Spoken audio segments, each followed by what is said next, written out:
The siblings play is a sort of honoring and exploration of the cycles of young parenthood.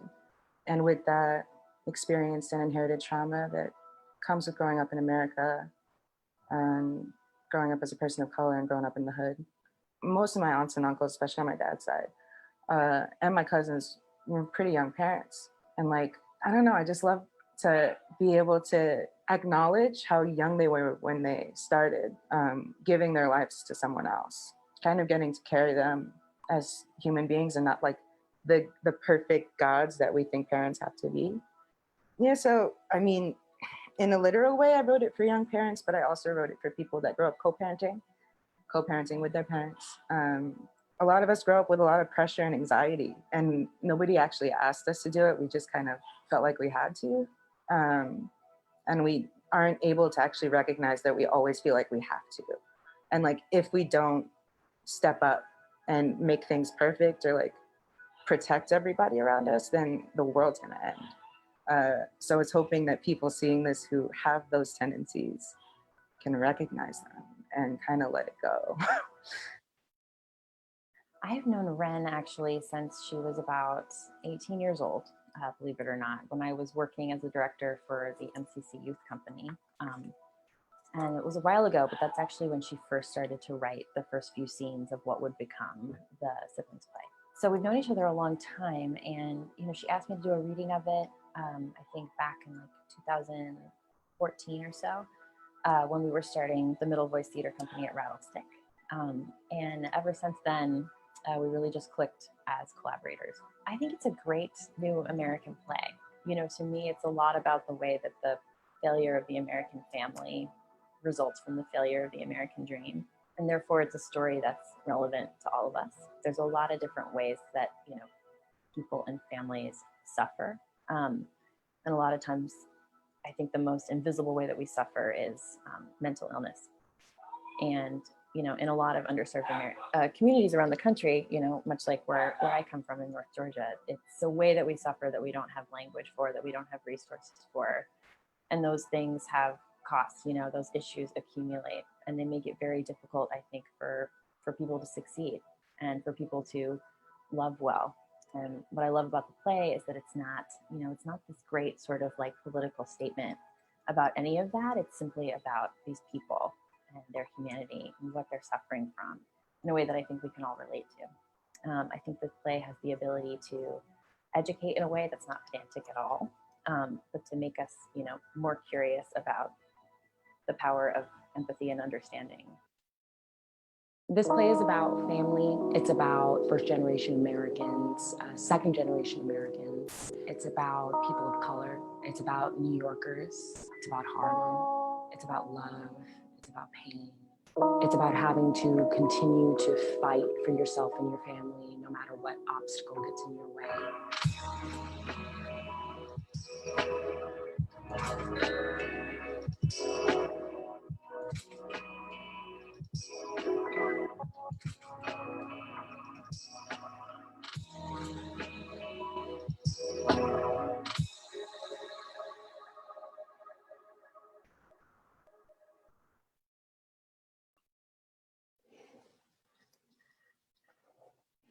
Hello. All right, friends. So that brought us in. Here we are. Welcome back to the Creative Quarantine Conversations. I'm Zach Blane. I'm the lighting designer of the siblings play, but I'm also operating as the host and facilitator of the Roundtable discussion. So I'm wearing multiple hats. We'll see how it goes. Go with it. So this roundtable is centered around the wonderful, thought-provoking new play called The Siblings Play, written by Ren Dara Santiago, which was to be produced by and have its world premiere at Rattlestick Playwrights Theater in March 2020. But while we were in our last week of previews, we were unfortunately shut down due to COVID-19 social distancing going into effect. In turn, never allowing us to officially open, which also removed us from all award eligibilities, reviews, and accolades that were well-deserved. The years of workshops and drafts and developmental steps and sacrifice and time and money to get to a world premiere opening night was suddenly halted. We were, however, very lucky to have Rattlestick under the artistic leadership of Daniela Topol to be so very resourceful and able to quickly pivot and archive, shot beautifully by John Berklin from Zanny Productions, our final performance, which allowed us to be one of the first productions to live stream the remainder of its run while we were all in the beginning stages of what is now roughly day 70 of quarantine. Special thank you to Yue, Kaz, Michael, and everyone at Rattlestick and beyond who worked tirelessly to get our piece of moving art to as wide an audience under the circumstances as possible. Throughout today's conversation, please, please, please feel free to ask as many questions that come up, and I'll keep an eye out on the feed, and we'll either interject at the time or at the end, we'll circle back and answer as many questions as are here. Also, thank you so much for spending your rainy, at least on the East Coast, rainy Saturday with us. And feel free to leave words of encouragement throughout and just send some love our way. All that to be said, this could get to be a very real and raw conversation about loss, about what expectations are, about mental health, family units. So just know this is a safe space and anything and everything is able to be expressed here without judgment. Okay, introductions, yeah? We can unmute, my friends. Let's just go around, say hi, and we'll go in billing order. When you respond, if you want to say anything further about yourself, your preferred pronouns, where you're currently sheltering, how you're feeling today, what you had for breakfast, anything, please feel free. Go ahead, let's start with Ren. Hi, I'm Ren, the playwright. I'm in Harlem. I'm actually in the apartment I grew up in. So very similar to the one in the siblings play. And quarantine has given me crazy insomnia. I'm up till 4. My pronouns are she, her, hers. Great. You're not alone in the insomnia. Yeah, it's strange. Yeah. Jenna? Jenna? Hi, everyone. I'm Jenna Worsham. I'm the director of the siblings play. And I am also sheltering in New York. It's really great to be here. Scenery? Hi, I'm Angelica Borrero. I'm the scenic designer, and I am sheltering in Brooklyn. Yeah, in a rainy day, but happy to be here. Yeah. I like your plants. Thank you. Oh, yes. You see, I put them there for this. So. You set the scene. I love that. Amazing. Of course you did. Where are my plants? I mean, Go ahead, Andy. they're on their way, but the rain kind of fell to that plan. Sorry. Life. Fine. Hi, good morning or afternoon. I'm Andy Jean. I'm the costume designer for this. I am coming today from Brooklyn, Brooklina, and it is. But we're happy. So this morning I had a little Twix bar. Thank you, Jesus. Yeah, thank you, Zach. Great. I'm Zach Blaine. I'm the lighting designer of the siblings play. I'm sheltering in my childhood home on Long Island. Yeah, I've been here since the day after we closed. Stags. Hello, hello. I'm Michael Costagliola. You can also call me Stags, as most do. I'm here, I'm he, him, and I'm here in New York. I'm in Brooklyn and Park Slope. I live with 2 roommates who both left pretty quickly when this all went down. So I've been by my lonesome. But having a good time, drinking some iced coffee. Year round, you know. Amazing. Cool. Well, that's us. Let's move on. So before we go any further and get into the nitty gritty, I wanted to read an excerpt from Vulture magazine written by Helen Shaw with some very wise words and feedback we received even from the virtual presentation, which does not do the live experience full justice. But so the article is entitled, "What Would Ren Dara Santiago's The Siblings Play Have Become?" Take a deep breath. The Rattlestick production of the Siblings play, suspended 5 days before its scheduled opening night, was one of the season's most anticipated debuts. Santiago was riding a cresting wave. She had won a series of prizes like the MCC Alumni Award, the Cornelia Street American Playwriting Award from Rising Phoenix Rep, and a Tau Fellowship.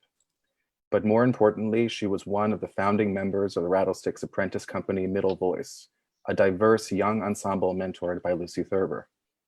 The Siblings play was to be a megaphone for Middle Voice, one of its playwrights, finally with a main stage production, speaking from experiences that our don't bother without an MFA industry doesn't often talk about. The Siblings play might have given Middle Voice its moment. What would we have talked about if the Siblings play had opened? It almost surely would have been a thought partner for these times we're in. Santiago gave a voice to being pinned between twin terrors, the callous world outside and the prison of home. The play would have also served as an indictment of programs that hand out gilded bootstraps but refuse to get cash into people's pockets. Only a partial indictment though, since we're subliminally aware of the after-school writing program that helped make Santiago herself a playwright. But most importantly, I think it would have set a new standard, possibly one to be borne by other Middle Voice writers, about portraying life as it's actually lived in New York. After 1,000 plays about the pressures of bourgeois privilege, here at last would be a barnstorming play about living close to the knuckle, relying on networks of concerned neighbors, dodging debt and finding ways, even seemingly destructive ways, to be resilient. The Siblings play might have offered up a critique we could use, but it might also have been a model to follow in a time of total social disrepair. It might have shown us how to thrive throughout interdependence, how to be brothers and sisters for one another. End quote. Deep breath. Ren, hi. Hi. Hi, after that, sorry, took it down. So we're back, we're shimmying, let's all shimmy. Hello. Good, shimmy, shimmy, shimmy, shimmy, good, dance party. My mom would say, let's have a dance party. Anyway, so Ren, Yeah. I'd love, can you speak about the play? Give us maybe an overview of the plot without too many spoilers, but to give our audience who hasn't seen the work a little clue inside how to understand what we're about to talk about for the next X amount of, hour. Yeah. So the Siblings play, I like to say it's a coming of age story most people don't see, especially because you're kind of watching two generations of people coming of age, if they're even far enough apart in age. Two parents who were too young and who inherited like their own habits of loving family and trying to do that with their children. So it's about three siblings, and we really watched the middle child, who's the only sister, go through trying to answer the question of how to be good family, how to be good to your family, and we see what happens inside your head, inside her head, when things kind of don't really add up. So the way that we show PTSD for people who might not understand that they have PTSD is woven throughout the play. And I don't know, I think Yeah. No, amazing. No, you're doing great. Do you feel complete? So it focuses mainly on the middle sister, her PTSD, the older brother, and a younger brother who's like the star, baby, sweetheart, golden child prince, little fug. Great, I love that. And so with the piece, which you did discover a bit, or you did sort of give us a little bit, but I'm curious, what do you want to say? What did you want to say with the piece? What impulse made you begin writing it? The first impulse was scene 2. So the first thing I wrote was a scene between the brother and sister who were fighting and really kind of acting just like their parents, the way their parents fight. And you can see that they've inherited the same roles as their parents because they spend so much time trying to fill their shoes. And for me, I was trying to reveal to other people who didn't understand what love meant to me. Like, if I'm going to give you my trust, if I'm going to open myself to you, like, that takes a lot and it's rare. And yeah, I wanted to show that. And I also wanted to show like what it's like being a kid in New York at the economic level I was at, and like what those kids are really like. Like, it's fun. Like, you might be scared of them because they talk loud or whatever, but it's really like, this is just what it is.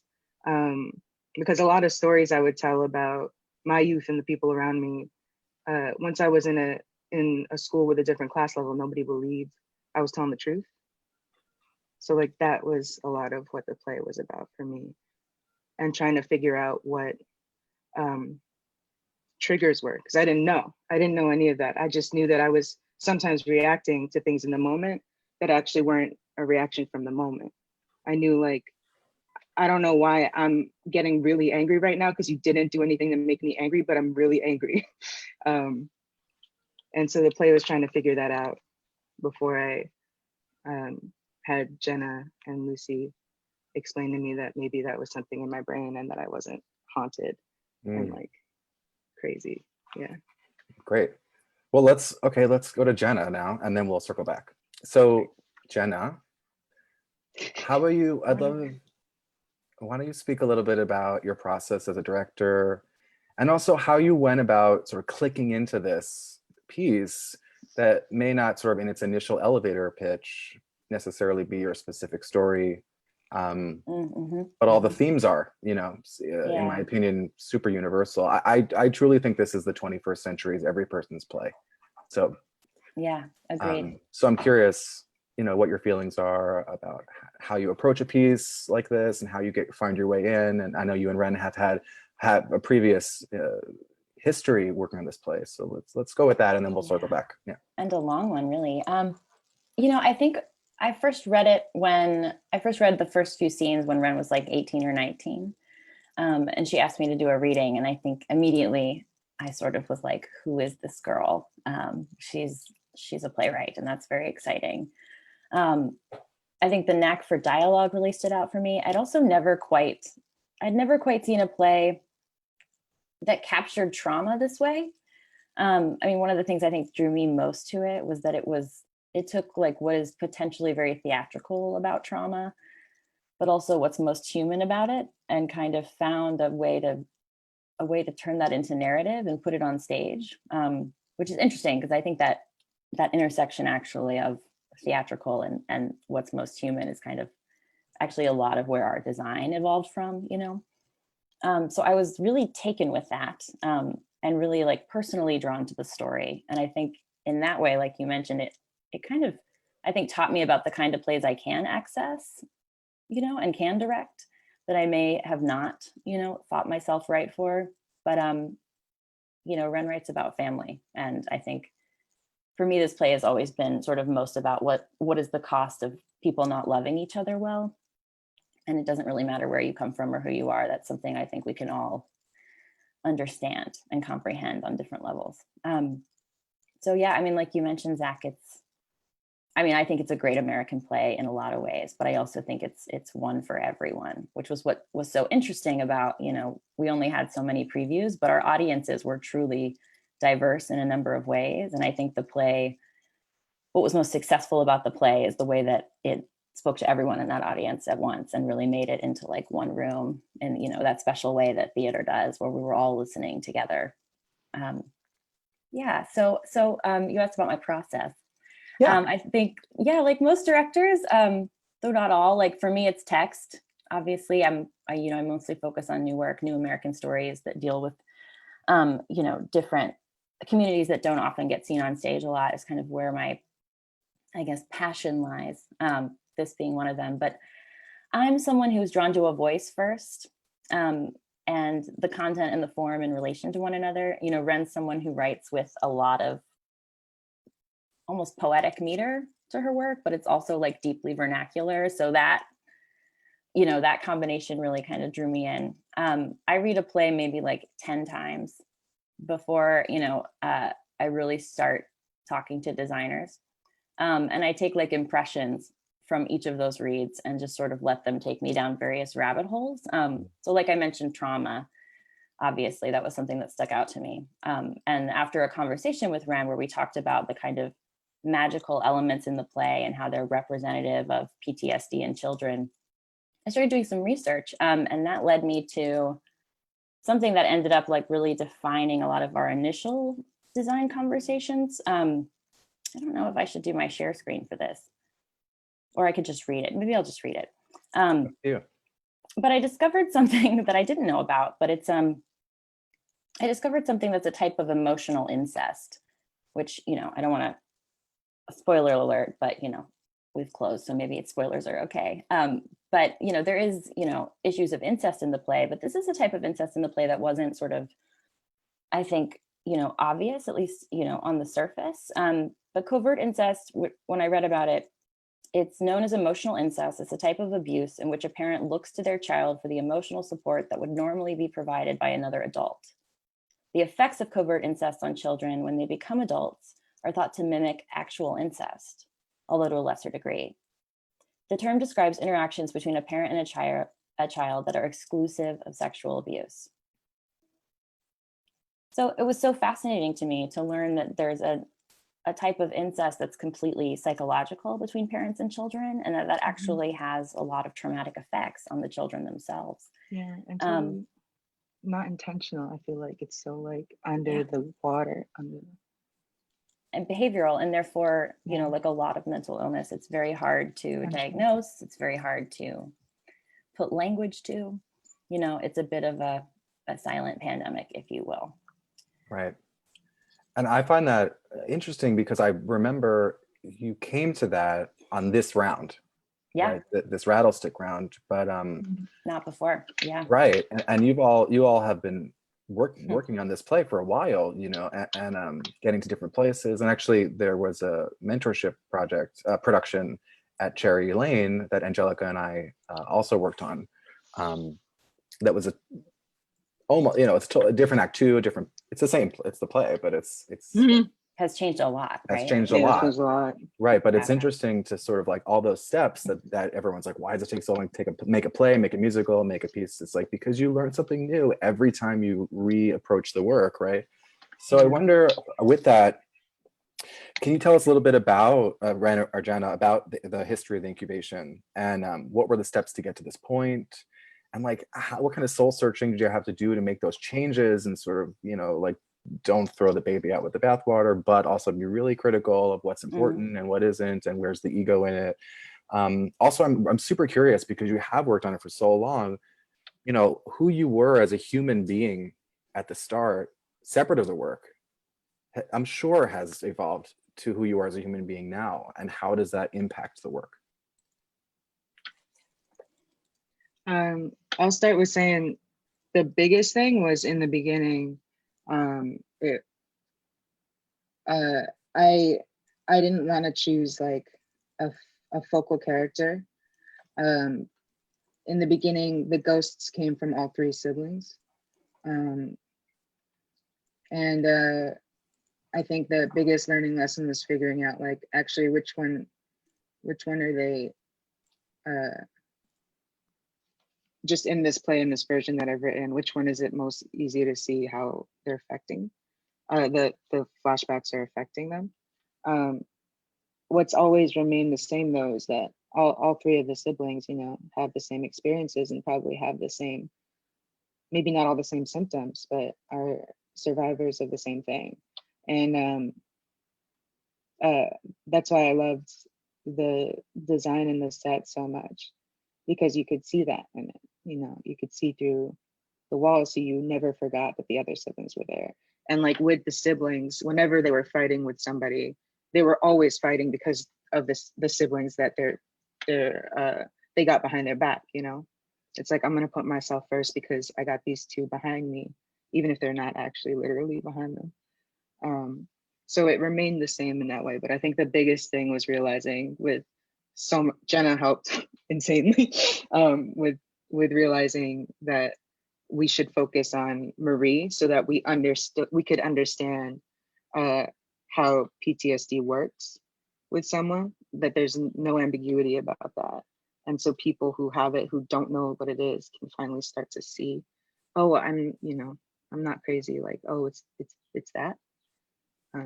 Yeah. Yeah. Well, it's interesting you asked, Zach, because, you know, I think one of the wonderful things about new work is all the development opportunities. But sometimes I think new plays can get overdeveloped because, you know, there's just not enough production opportunities. So I think you see a lot of great, you know, younger writers like Ren kind of coming out of these great opportunities with just new drafts and new drafts and new drafts over the years. But sometimes I think along the way you can lose what you initially set out to do. And I'll tell you a brief story about that. So this was after the Cherry Lane Mentor Project production and after a couple other amazing opportunities Ren had. And Ren and I sat down with Ignacia Delgado, who was our dramaturg on the Rattlestick production, who's incredible.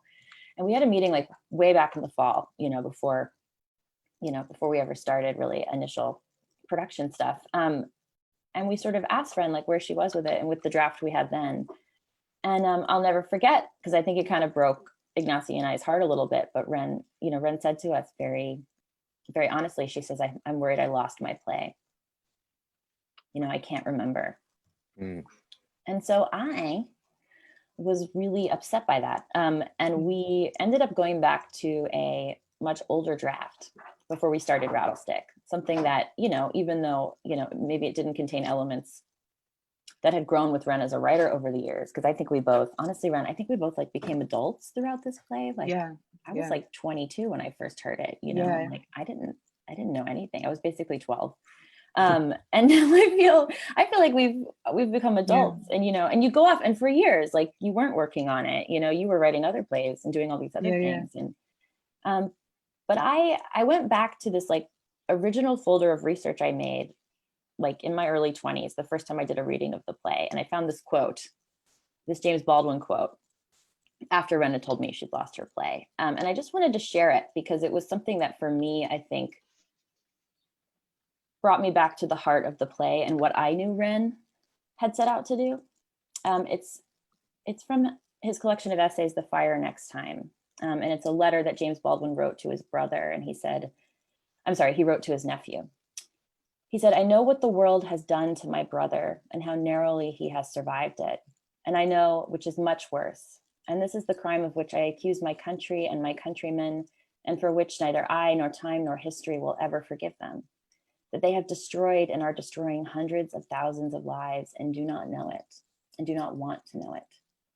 One can be indeed, one must strive to become tough and philosophical concerning destruction and death.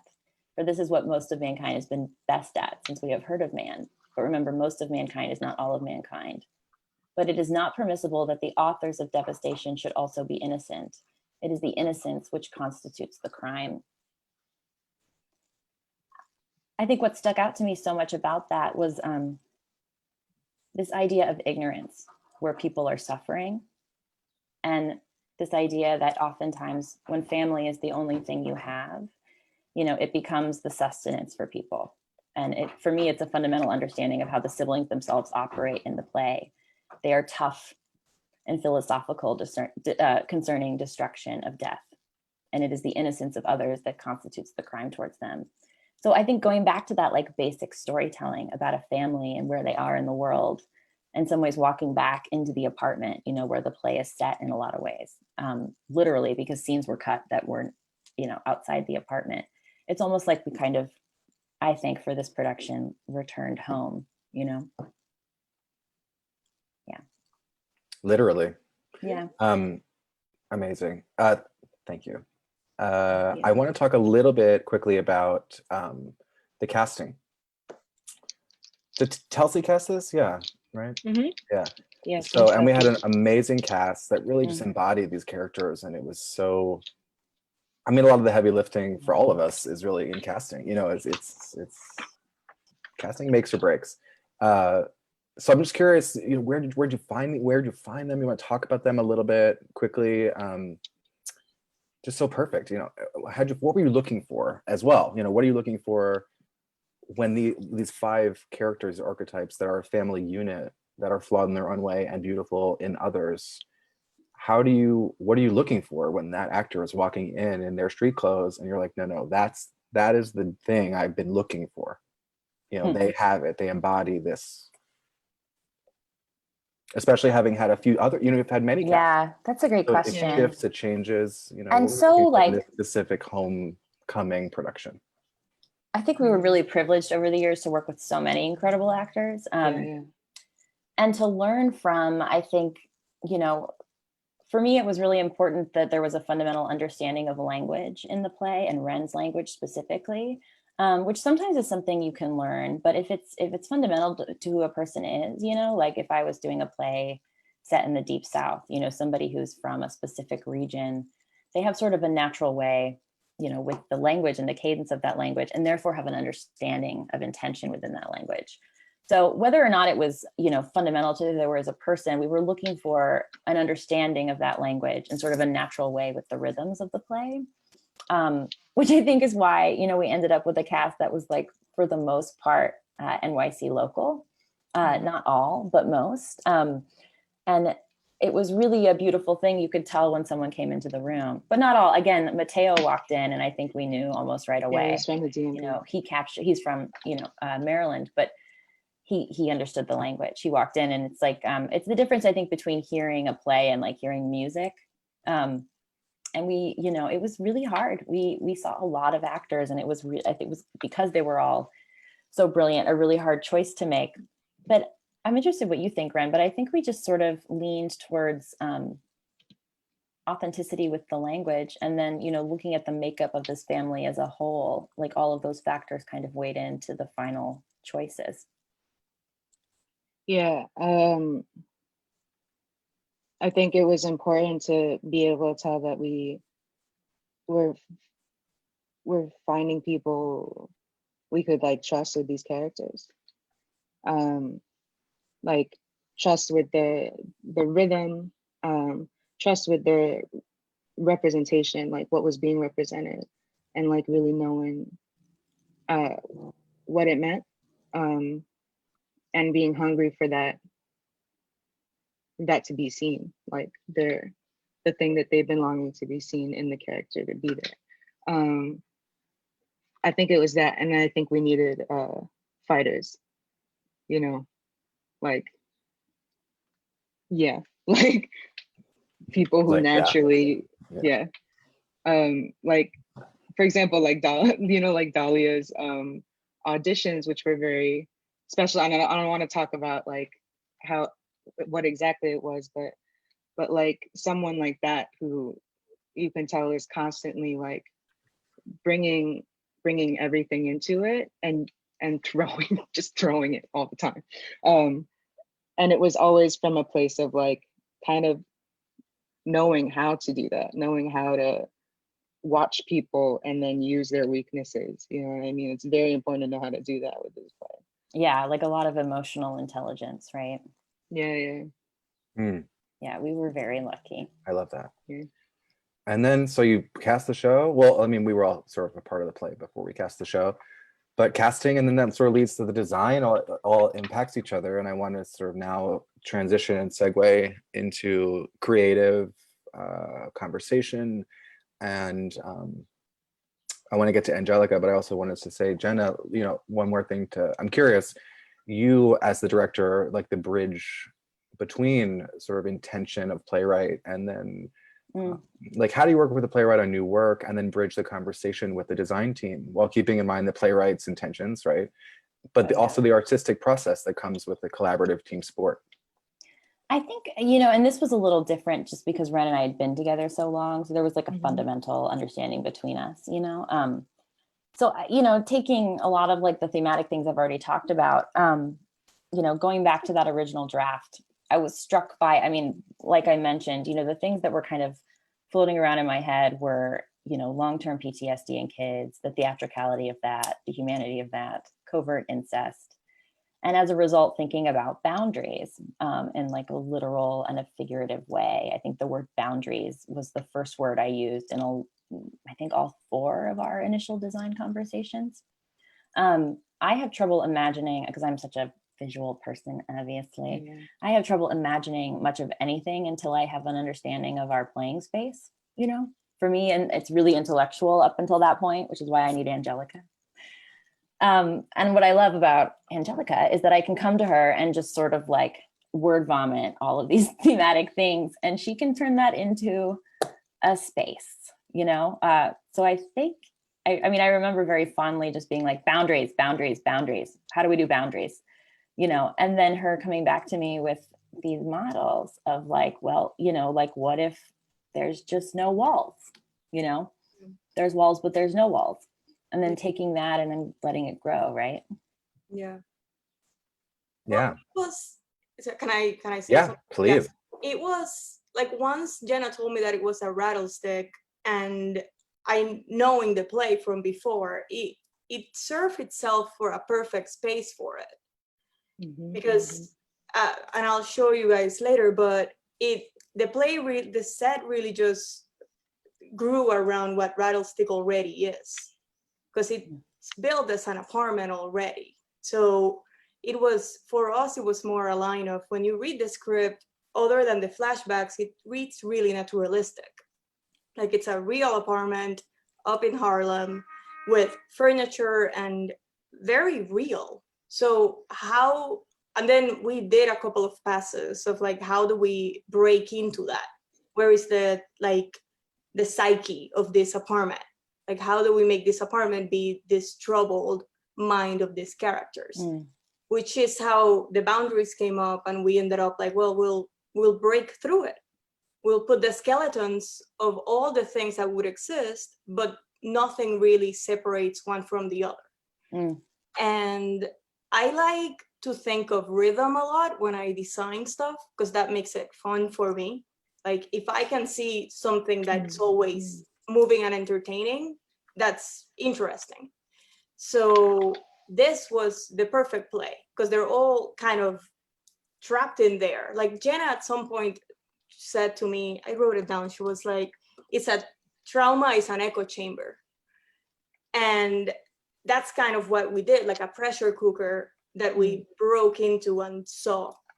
And that's why, like, you can connect all around the apartment. There's pathways that you can see through, and it was a really great space to do the play in, like, based on that. Yeah. Totally. Do you want to share your screen and then take us into your process and all that sort of stuff? Yeah, I'll start with some like ground plan and research, and then I'll transfer to the SketchUp model. Great. Okay, cool. Wait 1 second. Tell me how your screen share life is going. It's happening. Okay. I think we're here. Oh. Wow. And I love your desktop background. Thank you. I can tell you're a designer. I mean, one day I'm gonna do that window on somewhere. I think I have a play for you for that. Let's talk about it. Perfect. Oh, I want in on that play. I'm jealous. Okay, so really quick, this is a shot from the set and how it looked when we were recording it, when we were there. So if we pass through the ground plan, I'll do it really quick, but we can see. So really quick, sorry. So just for those watching, this is looking from above. So you're looking straight down from like the ceiling of the space down on the floor. Yes. And if you see on the left, that's where the seats would start, all that sort of stuff. So go ahead. You guys see my mouse when I move it, right? Mm-hmm. Yeah. Okay. So as I said, it was like really important that all of this apartment was connectable through all the entrances. So over here was the hallway of the building, and then we used it as our hallway in our set to get into our apartment door. And then once we're inside of the apartment, we have, like, this was an existing wall, an existing opening at Rattlestick, and we made it into part of the set and put a door. Then we used this archway that then connect to this archway, and we made a platform to put the kitchen, because it was that relationship between naturalistic and abstract of like, I need a real kitchen to know where we are, but then we'll make all of these stud walls so that we see through it. So as you can see, I kind of used every inch of that space. This is what the space actually looks like, which I think informs a lot of how we built around it. Yeah, this it's almost like doing an installation piece, I feel like. Yeah. Yeah. Yeah, you really didn't know where the scenery stopped and the Rattlestick started, vice versa. It's so beautiful. No boundaries, people. No boundaries. Yeah. I mean, it went to the point where, like, I think Zach was mentioning to us earlier, like, Rattlestick only has one bathroom. So during intermission, people had to go into the set to go to the bathroom. There's two. But they're both on stage.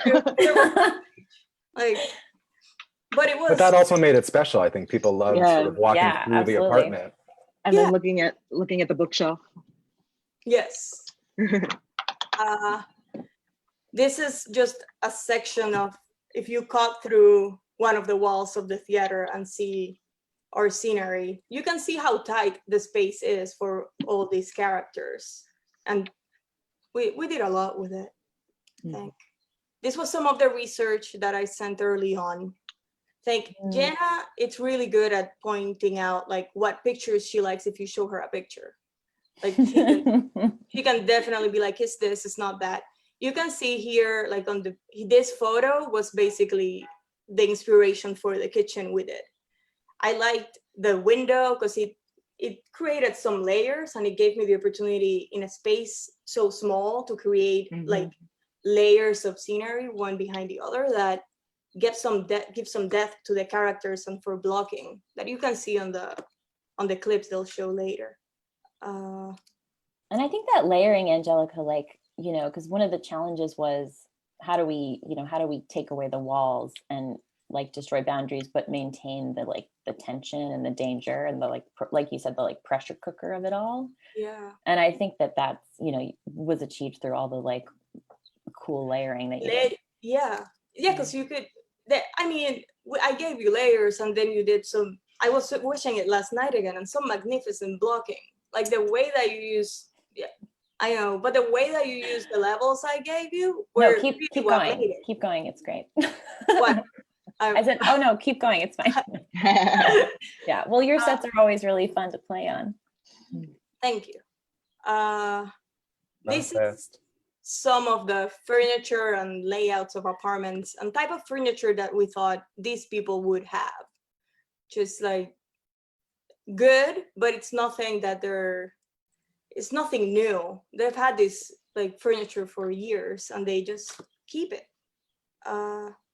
Then this was the whole idea for our Proscenium Arc. Like that false proscenium that was like, we'll break through and see inside of our apartment. This is where it came from. Like this idea of like, well, what if we just break a wall and see their life?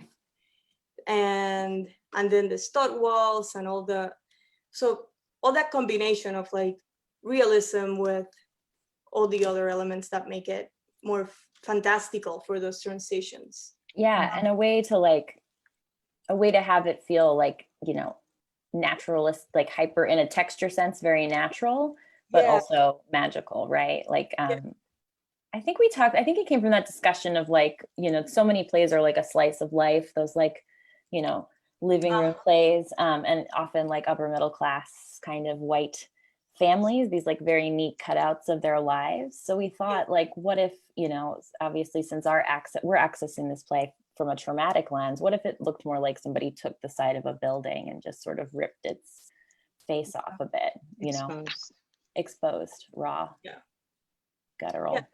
That's kind of how, that's really beautiful, because it was that idea of, if it was a normal one of those like normal living room plays, this would have been a cookie cutter version of this apartment. but it was take that and then put some PTSD on it and see where what we got. We had some back and forth with the outside stoop, and I think we landed in a great place.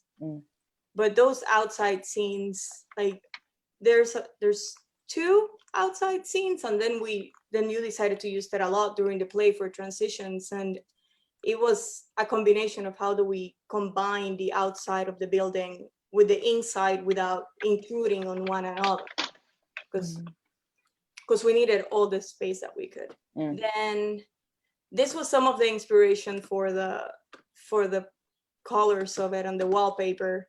I really wanted a wallpaper like this, and we ended up getting it, which was really good. Yeah, and then some muted colors, but just really distressed muted colors, as you can see on the actual set. Oh, this was the production at the Cherry Lane in comparison to our production. They're both beautiful. I think that for me, the one on the Cherry Lane, it always like focus more. I used more the idea of Bucci's game to think about how do we do those transitions, and Zach came up with this fluorescence that really told the story. And when we move into Rattlestick, and the play was, I don't know why, but more realistic and more like crunched in that apartment, all those light sources became actual practicals in the apartment. I think it's because we flipped, much like the text inspired us to do, I think we flipped the lens on how to approach the cerebral qualities, I feel like you start like the Cherry Lane version is gorgeous. And it's sort of like, I think from the trauma inward versus, at Rattlestick, we started with the seed of it and let it bleed outward. It's just a completely different viewpoint, but kind of the same story. And I think totally in the Cherry Lane version, we approached a lot. The flashbacks had a different length of time, and they had a different sort of approach as far as how they were integrated in the play. So the Cherry Lane flashbacks had more of like a masculine sort of like busting through thing in a way, and the Rattlestick version had this almost like dangerous realism that elevated the trauma. In its a literal reality. Example is the lights, right, Zach? Like going from these like very more like I mean just even visually, exactly. That's which we connected to the flashbacks, and then literally having an actual lamp be the source of that light in this production. And we'll watch in maybe 20 minutes when we get through Angelica and Andy Jean, we'll go and watch some videos of all the transitions, and we'll talk through them. We're going to talk through the flashbacks, so we'll get to that. Yeah. Okay. So I think I'm gonna walk you now. Yeah, this is just a shot of the SketchUp model with the actual set and how it all turned out. I'm gonna go back to SketchUp now to walk you through it quickly, and then. Oh no. Oh no. Okay. You okay? Yeah, we're here. Yes. Let's see. Andy Jean, you're on deck. So this was a new tool that I decided to use to work with Jenna on this. And I think it was really helpful. I think, I usually make models of what I'm doing, and that's what we do. We do like a real theatrical model, and we do a presentation and we show that. For this project, I was talking with Jenna, and I was like, I want to try something else. I want to try to do it in SketchUp, because I think we can see how the space can work for us better this way than with the model. So I just you could really drive through the set in this. Yeah, you can drive through the set, and because I was putting walls in specific places, and like the entrance door was kind of a sideline issue if it wasn't placed right.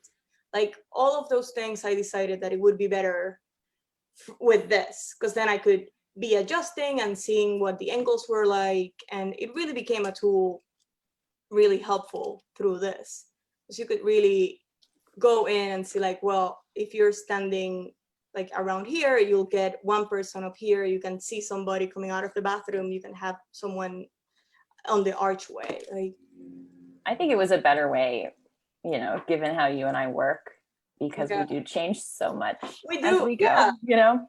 Yeah, it's never set in stone with us. Yeah, Like, I it's love sort of that. a working process, and since Rattlestick, the way that they build scenery, they build it in the space.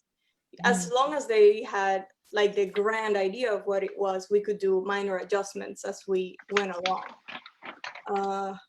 So yeah, so you can see like how that bedroom, this became one of the access points of that closet. Later on, it used to be a window. And later on, we changed it because we needed some access from that side. And it worked. And you could see it from some angles, from others you couldn't. And it was kind of lovely, the way you get like little bits and pieces of things.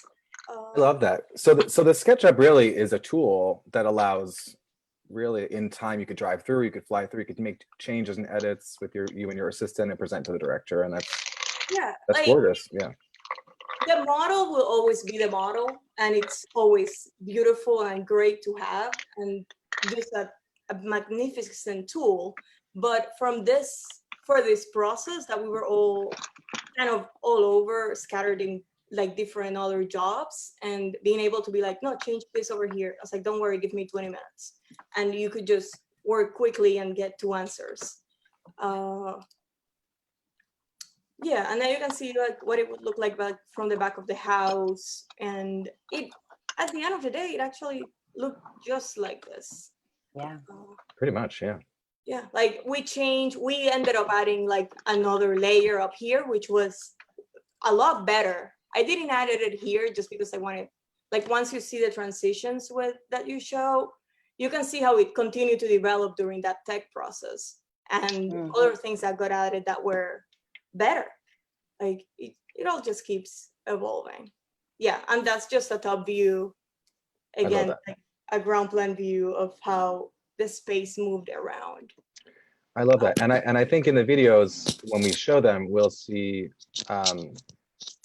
interestingly, that the sort of heart, you can unshare if you want, because then we're going to move on to Andy. Yes. Angelica, you rock.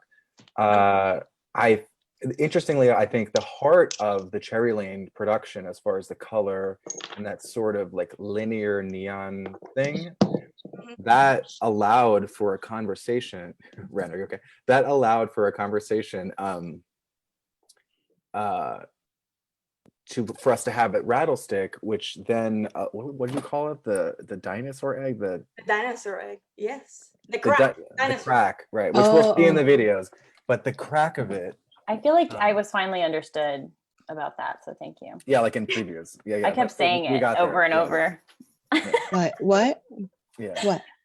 So let's move on to Andy Jean.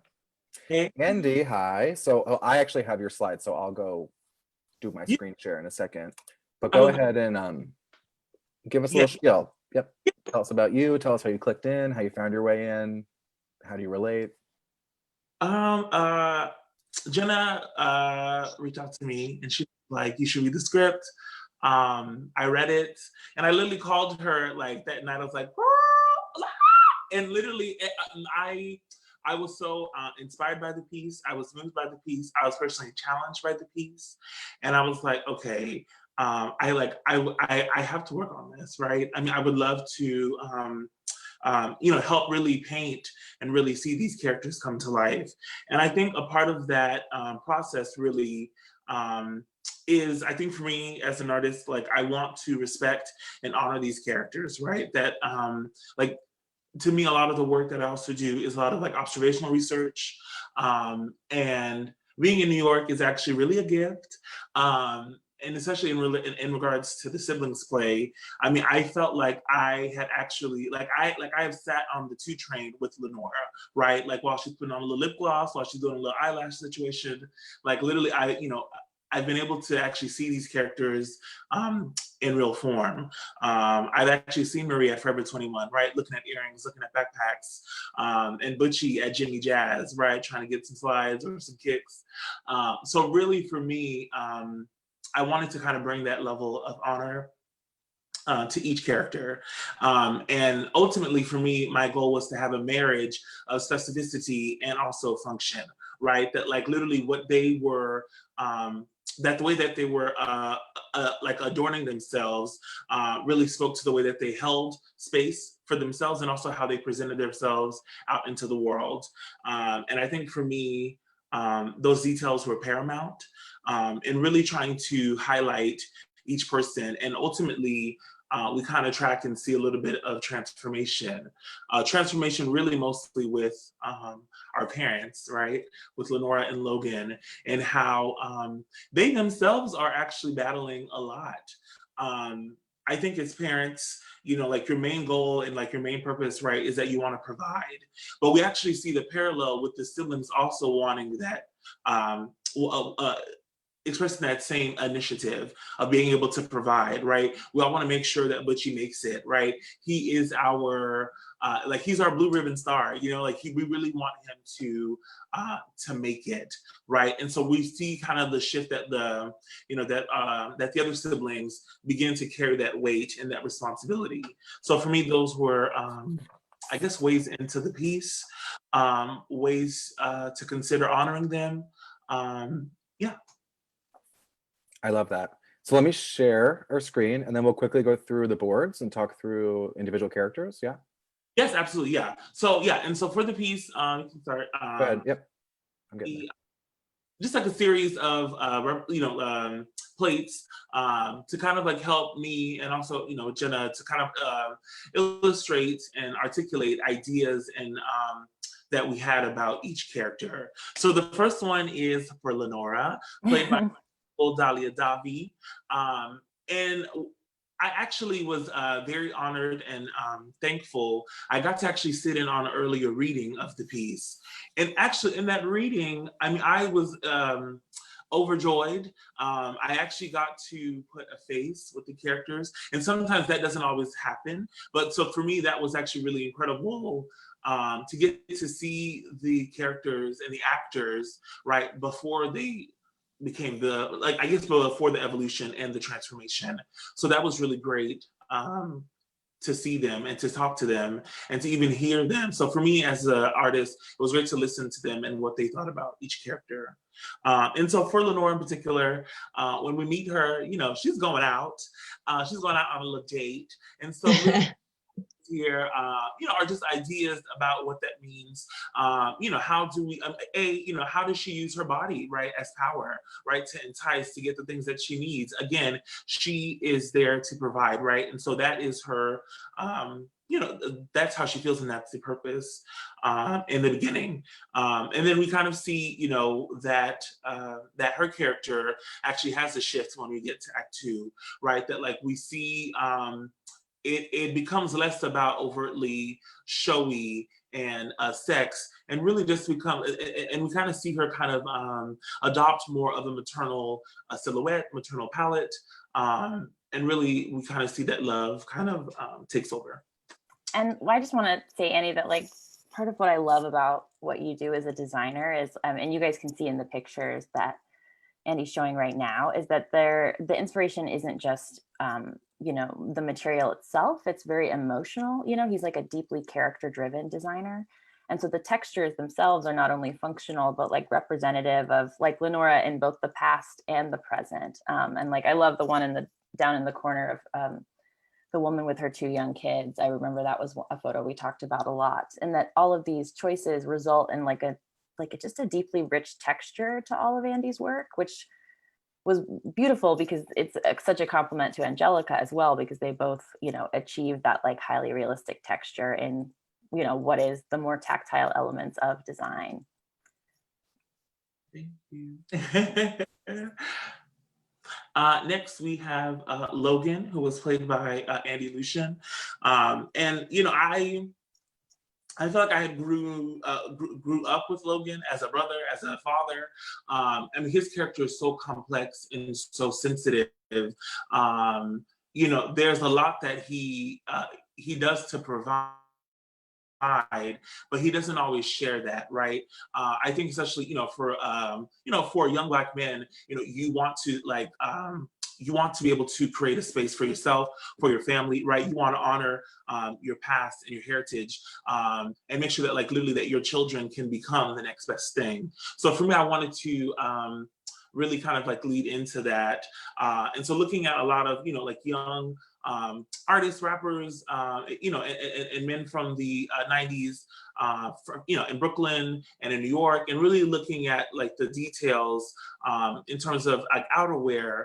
Footwear is huge, you know, I mean, they're not sneakerheads for no reason, you know, so literally there's even a hierarchy and a language, right, in terms of how a man really presents himself, right? Like what kicks is he wearing? How does that go with the outfit? You know, like, and literally these are traits and like opportunities to kind of reflect that power. Even though we know home life may not be, you know, popping, but you know, he can still present himself in a really great way. Yeah, and so in terms of transformation for Logan, we really kind of see a real transformation in that we see him in the beginning, home life as the kids are growing up, and then ultimately we get a moment in the present, you know, 3 years after he's left. You know, and then we see his transformation. And so for me, in my mind, and we joked about this, Jenna, like he kind of goes from Rakim, you know, to Jay-Z. Yeah, Daddy Jay-Z. So powerful, but, and really legends. But really, so we wanted to kind of share those kind of traits and characteristics. Yeah. Leon by Ed Ventura. And honestly, it's so crazy. Like, I actually saw Ed in the reading, like I said from before. And like, literally, I just already began to, I guess, like observe, even like as the actor, right? The way that he prepared himself or presented himself, even in the way that he tied his sneakers. So that was really informative for me, the kind of backpack and the belt that he was wearing. So I think those ideas also kind of helped me, you know, really kind of hone in on Leon, right? And that he is, you know, he's someone who is so complex as well, like his father, even though he may not admit it. But he also wants to provide, right? Like he, you know, his main thing is about like making money. And that is so honest, right? I mean, as young men and, or, you know, as New Yorkers, like we need to provide, we need to hustle. And so I wanted, again, to honor that. And, you know, and we see, you know, that when we see him that he's off from work. And so for me, kind of looking at like ideas of like what is his, you know, cash, chill, you know, way that he presents himself. And so a lot of that included, again, hat wear, you know, like different ways that he layered hoodies, and definitely sneakers, you know, the shell tops came in handy. And yeah, and so those were the ideas that we presented for Leon. Marie. Marie was played by the very beautiful Cindy LaCruz. Again, and Cindy brought something to Marie that I had not imagined, right? I mean, definitely she had this flavor, like the sabrosura, but literally she allowed me to even think beyond for Marie, and that like she wasn't necessarily, she was soft, but she wasn't delicate, if that makes sense. And that's so really thinking about like, okay, is she the type of young lady who wears shoes, boots, sandals? No, she loves her sneakers. And so we wanted, again, to honor that, you know, throughout the design, and even in the way that we see when she's at home, how she like holds space for herself. And then even when they are out in the world in Act 2, again, how do they, you know, how does she kind of like show her her power, and also like her armor, like in other facet. And so look, for me, really, you know, she's an incredible actress, and you know, we were able to have conversations during fittings, you know, really about the specificities of Marie, even down to hair, earrings, you know, literally like little nuances of things that I think helped really articulate and really ground who she was. And then finally we have Butchie Mars, who was played by Mateo Ferrero. Really, I mean, this is, I mean, I think he's such a gift as an actor, you know, to the process. He was so flexible and so open to just a lot of the ideas and a lot of the influences, impulses that we were thinking about. You know, he's young, and really, I think he has this like vitality and vigor to him that we also wanted to kind of share and articulate through his costumes. And so, you know, that included, you know, the gold chain, his socks and slides. I mean, really, we see, you know, them at home, what that means, and then them out in the world. And again, the way that they, the way that they dress really, I think, articulates the way that they survive, the way that they shield themselves. So, yeah, that is Butchie. That is beautiful. Thank you. That really is so interesting. I personally haven't. Those boards are so the play. Like they're so what you made. And that's not always the case, I find, maybe for every sort of a costume designer, you know, what's the research? Wow, that really, we're gonna watch in these clips. You're gonna see exactly those things in these clips, which is, I was like, wow. Okay, all that to be said, we're going to, I wanna touch a little bit on one quick thing before we start looking at the play with some clips. I wanna just talk about, which we've experienced, we've spoken about, live versus archival video, streaming. It's all, you know, sort of coming up now as a talking point for how we move on or proceed for the short or long term, you know, coronavirus related. So I actually had this interesting epiphany when I watched the Governor Cuomo's speech every morning, and he said, when speaking about teaching and going back to school, he said, there's no replacement for teacher-student in-person learning. And something about that really paralleled for me as far as us as makers and us as societal teachers in the work we do. And I just feel like saying out loud that, like live theater in many ways, that's the same rule regarding the interaction between the teacher and the students, the actor and the audience, the speaker and the listener. It's all about interaction. It's about that engaging energy that is palpable in the room. And it's just not the same thing on the screen. So that all to be said, we're going to watch some video of our play that was done live.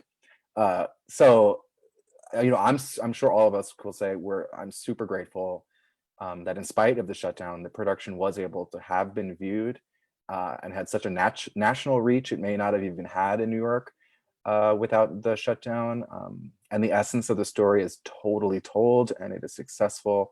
But I will say that, you know, the lighting is certainly designed for a human eye, not the camera. And I'm sure Stags would say the same. And I bet, you know, Jenna, Ren, Angelica, Andy, like we'd all say that it is our play, but it's not our play.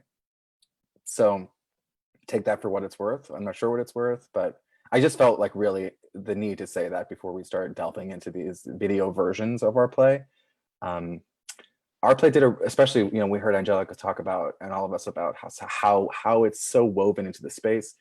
You know, the best, for me, the thing that I love most about a live theater experience is that you're there, you're forgetting that it's live. I don't know if you ever forget that it's live when you're watching it on a screen in your home, because you're not there. You know, you're not with everyone around you experiencing this together, allowing to believe that what's in front of you is true. It really is a sense of whimsy and a sense of imagination that you have as a kid. And that, in my opinion, it's a different medium when it's it's just not theater necessarily, or live theater. You can't say live theater on a screen because that's an oxymoron. So just to say out loud, we all, you know, fill in the blanks and just pretend you were there with us, and just feel that energy, because we feel it and we're excited to show it to you. Okay, so we're basically really going to just like step through some of the play that's really of interesting design moments. And I think this is the time. So it's interesting in the process of, this is typical of the process of, is like a first rehearsal, we'll call it. There's usually a scenery presentation. There's a costume presentation with these like research boards. And then they're like, okay, like lighting. And I'm like, I'm Zach, and I have no answers yet because I'm a reactionary medium. Like, I need to see it, I need to hear it, I need to feel it, so I know how to then allow the audience to feel it. And I would say would probably say the same thing. At first rehearsal, it's always like, and we have lights and sound, and they're cool, like, good to see you, like, thanks for coming. But that's great, and I love that. So I just wanted to say that, you know, these videos actually are, that's the interesting thing about lights and sound is and video and all that sort of stuff, projection wise, is it's a leap of faith. It's a lot about communication, and it's a lot about having just as much conversation and imagination and as much visual and oral examples of what you're going to do. But again, there's no way to get it until you're there, because what we do, it all interacts with what you do, you know. So I'm just saying that out loud. So the first clip we're going to see, and I forgive me, the Zoom screen sharing, I'm trying to figure out like how to make this slick and sexy, and there's not really a good way, so just go with me. So basically this first clip is the pre-show into the top of show. And before we watch it, I wanted to just talk about, hold on, my dog is barking.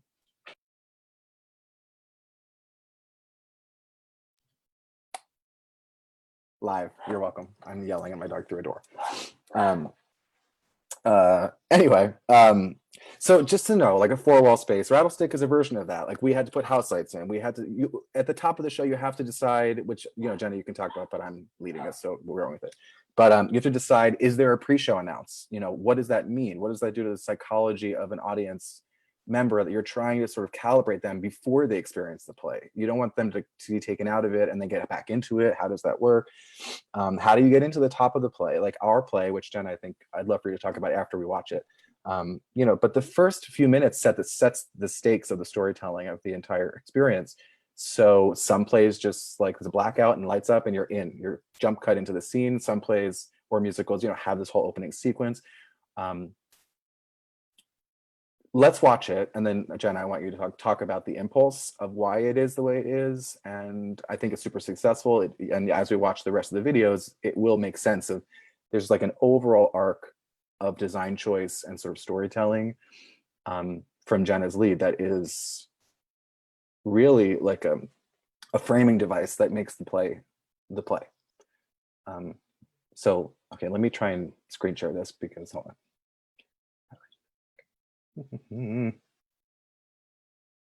Okay.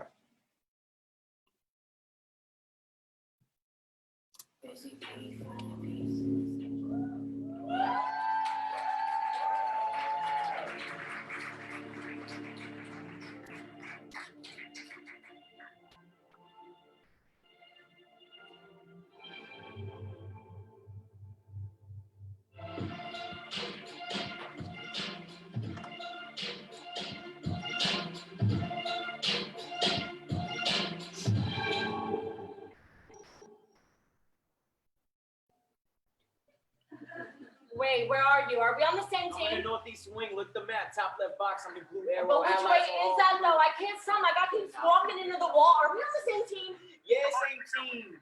Use the joystick. Cool. Do we help me? What do you guys see on your screen right now? It's frozen with them playing video games. Great. Okay. Yeah, it's paused. Are we back now to us? Yes. Okay, so that's sort of our opening sequence. The things I wanted to touch on, and then Jenny, you explain it, is the things to look at is we're setting up, well, you know what, Jenna, you go. Yeah.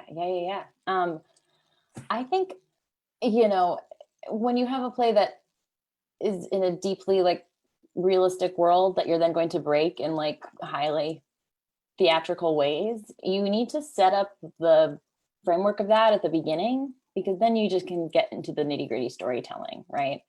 So I think there's a way to do it cleanly and simply, but also like establishes the fact that there are no rules in the play in terms of those realities. So I knew that we needed to do something with the proscenium, and I knew we needed to do something that focused on the sort of like relativity of the siblings as a threesome, you know, with Marie at the center, obviously because it's her trauma that we literally, you know, live throughout the play, but it's deeply connected to the other two and often is changed by the other two's interaction with that trauma. And I just think about it in terms of, you know, literally like relativity of family and in connection to one another, which you'll see throughout the play. So that's the first kind of triangle you see of you know, them in relation to each other, and then that, you know, continues throughout with the parents. Sometimes it's just two of them, sometimes it's three again. It just, I guess it struck me as like a very simple way to set that up from the very beginning, and to have a moment of crossing that proscenium in a way that was illogical to the naturalism of the play, right? Like nobody, as you saw, like nobody used the front door to get in or out of the apartment in that first sequence. And the lighting obviously reflects a more theatrical place, and the sound as well. And then we kind of land in the world in what I think is like a really fun drop in of just like, boom, here we are. It's another Friday night, you know? Yeah, and it's so you've an already, active room, yeah. yeah, in like the span of, you know, I don't know how, like 15 seconds, you've taken the audience on a journey of like, what are the rules of this space? Right, and we've left and returned in a way that we do later in the play too. Yeah. And now Stags, let's get you in this. So Stags, you know, I never asked you this. So Stags is a sound designer, but also a composer, and most if not all is fully composed work. Is that true? I often compose a lot of original things, working, you know, even if I'm just credited as a sound designer, I'm making things for myself. And there's some original content in this play, but a lot of it, because the musical language that makes sense to me in this world and that speaks to Harlem is so focused on hip hop, and hip hop is so at hip hop's core is this technique of sampling, of taking little bits of pieces of your environment, things that you hear in your world, things that you hear in a tune, things that that somebody's cousin gave to you on a tape that you think are great, taking little bits of that and rearranging them and then exploding them. So that's the technique I'm using here. So as you hear in that top of show sequence, it's a sample from an A$AP Rocky song, which is in turn a sample of something else. And hip hop is, of course, full of these cycles of sampling, and everything is a remix, right? It can be incestuous, right? There you go. I love that. In a great way, yeah. Yeah. Mm-hmm. And then the cool thing too, which we'll see later, is there is such care, and you know, you have to bear with us in the video quality of it, because of course the sound is not mixed for the video, but there is such care in distance and such care in real sounds that come from the TV or this or that or out of the window. There's such care in layers of how we transition versus how the sort of underscored scape is treated in sound. And I would say with a different hat is like also with light. I would like to do this just because now we have given the audience an example and a way of how we can talk and watch this. I want to watch that video one more time. And we're not going to watch every video twice, but I'll watch that one again. And then I actually want to just like talk over and give bullet points of things just to look at, of things we just talked about. Okay, so let me try. Let me try and, you know, share my screen. Okay. Okay, I'm sharing. We're doing it. Okay. So it's pre-show, right? The lighting is dissolving away. I don't know if you can hear me. Dissolving away. We're pulling to this sort of other world thing. There's a face-off here. There's a lighting cue there. Sound light drops in there. We move. We're introducing this idea of flicker, which is a whole nuance for the whole play. We introduce, obviously they're watching a TV, and we slowly dissolve into the reality of the room, which is late in the day, up in Harlem, through the window. Lenora walks out the hallway. She opens the door. She turns on the bathroom light. It's all very active. So I don't know if you could hear anything I was saying, but it's all very active. It's all very layered, and yes. You know, up to even like the bathroom light. That is a decision. Every practical, every lamp, and flicker sound. All of that is really, it's all determined beforehand. The actors are not actually doing it. It is staged blocking that they then. We are all supporting each other in those decisions, which we will see in the in the next clip. We'll see how this is so important. So great. So the next clip, what I want to talk about is this is out of scene 1 into scene 2 transition. So what I want the viewer to notice as we watch it is notice the multi-rooms are alive all at one time, and this is a choice. Also, so in the video we're going to watch, Butchie turns on the lamp in the bedroom. Cerebrally, what that does is that sets up that skeletal wall is a real wall. That one gesture just tells the audience, oh, he's in a different room. He cannot hear what's going on. They can't hear what's going on in his room. They can't see each other. It instantly fills in that wall in such a cinematic way that only really live theater can do. But the interesting thing is that all came from just a quick like, hey, I wonder if this should happen in tech. So it is all this sort of riffing, volleying, moving target, like molded thing that we do. So keep all that in mind. And then we go into the transition proper, and there's beats and beats and beats. We go from inside of the realistic apartment, and then we sort of break open to this other, call it like limbo space. And then we land on the street. And we break the wall of the proscenium. It's so many layers, and this again, the first transition of the play tells you so much about what you're going to see for the rest of the evening. We went through so many versions of these transitions, and we did a lot of dry tech, and it was all worth it because you're always learning something every time you make a change, every time you go through it again. Much like we were talking about all the drafts of the script, you're always learning things. So just keep all that in mind, watch it, and just try and notice sort of all these things I'm talking about. And then we could do quick comments after, and then we'll move on to the next video because I'm sensitive for time. I'm also happy just to like keep going through videos too, if that's helpful. Like back to back. Okay, here we go.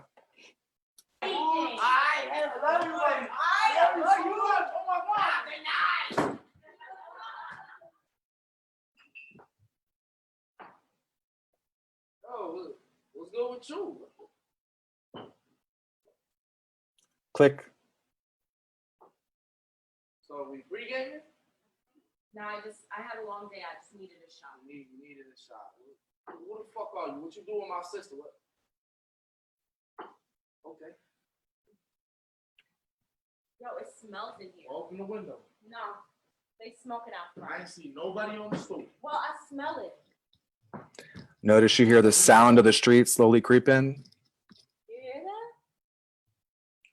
Yo, stop. What's going on? For real? Nothing. Yo, look at me. You getting how you did. What you mean how Look. I had? You spinning. I'm gonna talk about it.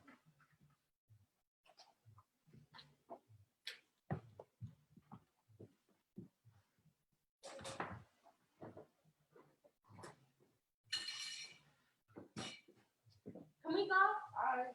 But you gotta stay bombing. Duh, stupid.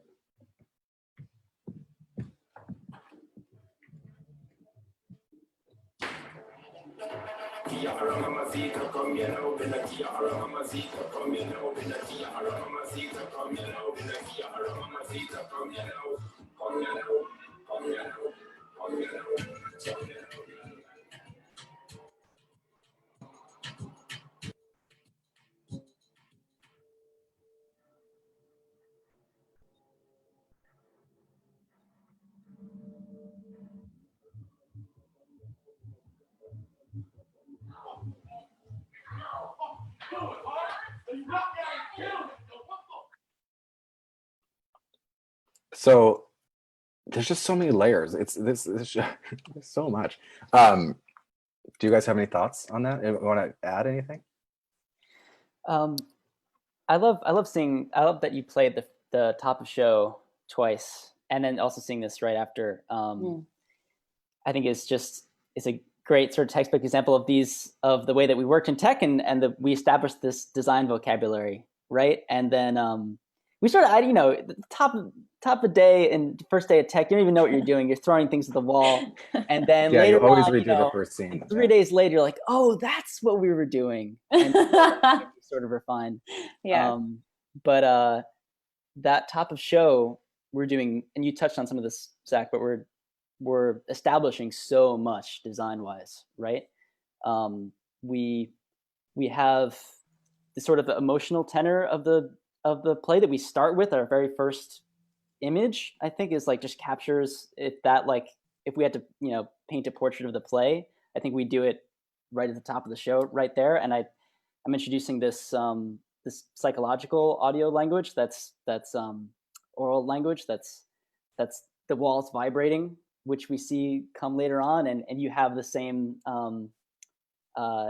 lighting wise, you're foreshadowing and establishing the design vocabulary that will return when we have go into the flashbacks, the psychological territory, right? And then we drop into the musical beat. It establishes us in a time, a little bit in a place and time, a little bit more. At the same time, you're foreshadowing and establishing the flicker vocabulary, right? Lighting that becomes a trope that we see that repeats, and it becomes another character in the play. And then we drop in and we have Harlem in the afternoon, and there's the ice cream truck, and there's the sounds of the video game, and there's the street that's outside, which is another character in the play, and that's time, it's place, it's setting, it's summer, it's Harlem, it's New York, it's the afternoon. And so within the span of 20 seconds, we're establishing like our whole design vocabulary that's then gonna build and evolve, right? Yeah, and also I think all of those things in terms of how characters are going to see each other in this play in many ways. They're going to see each other both psychologically and literally and across space and time too, you know? Like all of that in an effort to tell that kind of like traumatic memory language, you know, it kind of establishes as all that at once.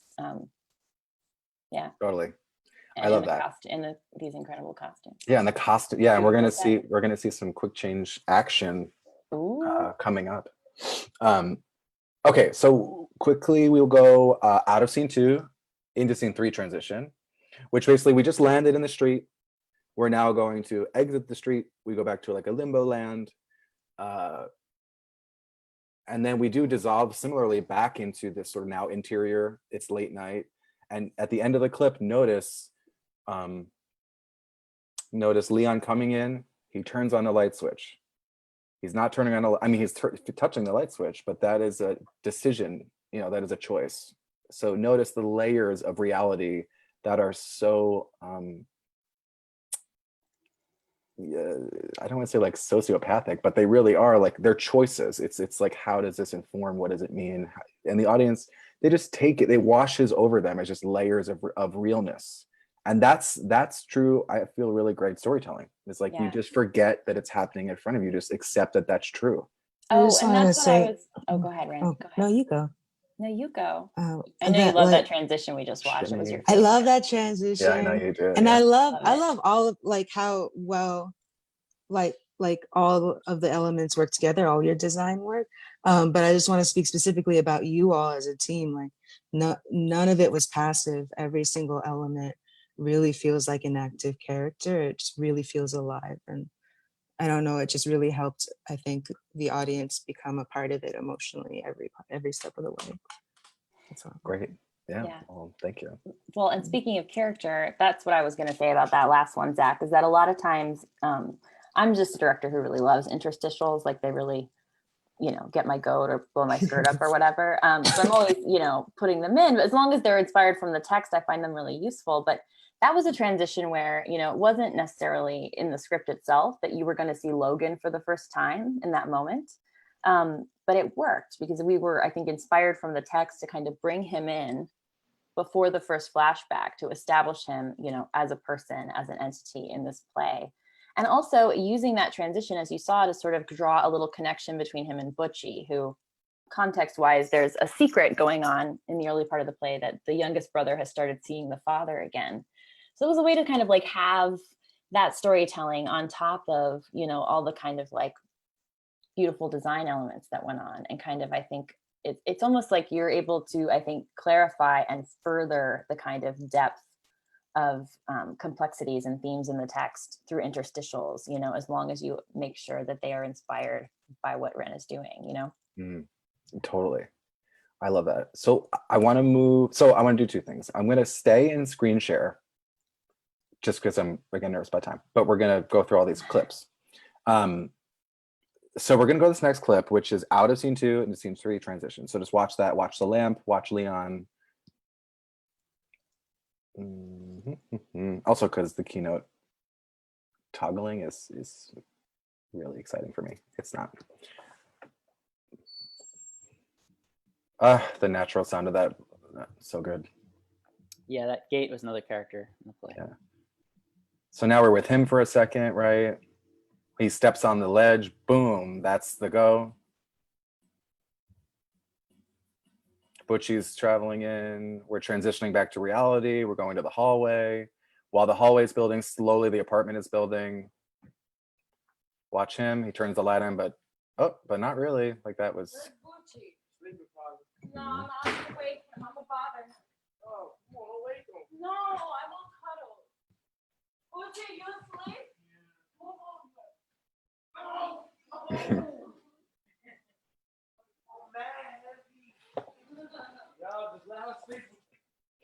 Okay, so we're gonna stay in this mode, I think, if that's cool with y'all. So we go from this, and then we go into the first flashback, which is its own version of language and storytelling that we have not experienced yet, really. I mean, C2 was like a split screen, it's a little different.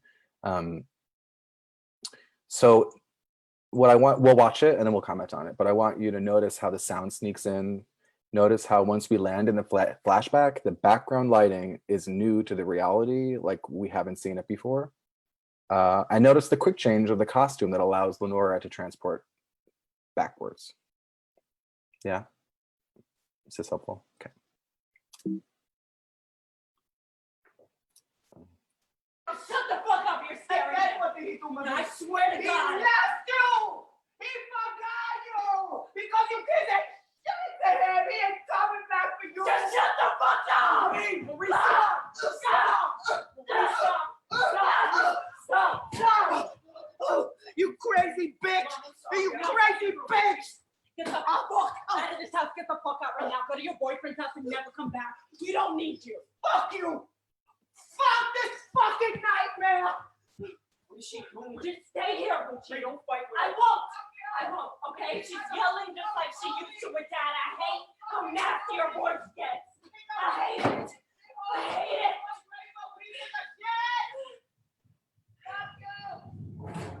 Keep your voice down when we and Bucci are sleeping! Fuck the kids right now, you piece of shit! Get the fuck out right now! Baby, please don't cry! I'm not crying! Get away from me! Baby! Back the fuck up, I swear to God! Lenny. Okay, so that sequence had a lot going on, had a lot to unpack there, yeah. So, thoughts, friends? I mean, we went through that. That was a sequence we did many times and many versions. And also, yeah, go ahead. Like the first version was totally different. And also the 100%. language of how we approach the transitions are different, because in a memory play, which I've said before, a memory play is, you know, a version of, maybe there's romance attached to that, but this is trauma attached to a memory play. So how does that manifest? Yeah, and I think the thing that was most, I mean, I remember our first preview, we were all sitting there and watching it, and the very first version was far more kind of intense theatrically in terms of sound and lighting, you know, in terms of the shift once we landed in the memory itself. It's almost more like what the B-roll looks like. Yeah, exactly. And it just felt really wrong to all of us. We were like, there's something that creates distance between ourselves and the characters in the past. And we don't want that, actually. We want to feel like the dangerous lack of boundaries is still something that's really like prescient. So it became more about like having these kind of more, almost like a comet hits the stage, you know, and kind of explodes everything when these flashbacks begin. So that moment of impact itself is really important to delineate, you know, what's happening inside the mind versus exterior. But then once you're in it, why not approach it like the character or the human being experiences it, which is that it's actually a lot like real life. That's what's so frightening about trauma, right? Is not knowing where you are. You're being able to come kind of unstuck in time. So while it's slightly more heightened, you know, I think we ended up in a much more like kind of very composed a realistic place for these flashbacks. And it was exciting. I think by the time we got to like our third or fourth preview and we really had it, how much scarier it was. Yeah, I agree. And I've said this before, but I think, quite honestly, I think a lot of that had to do with a wrong turn in the lighting. Truly. I think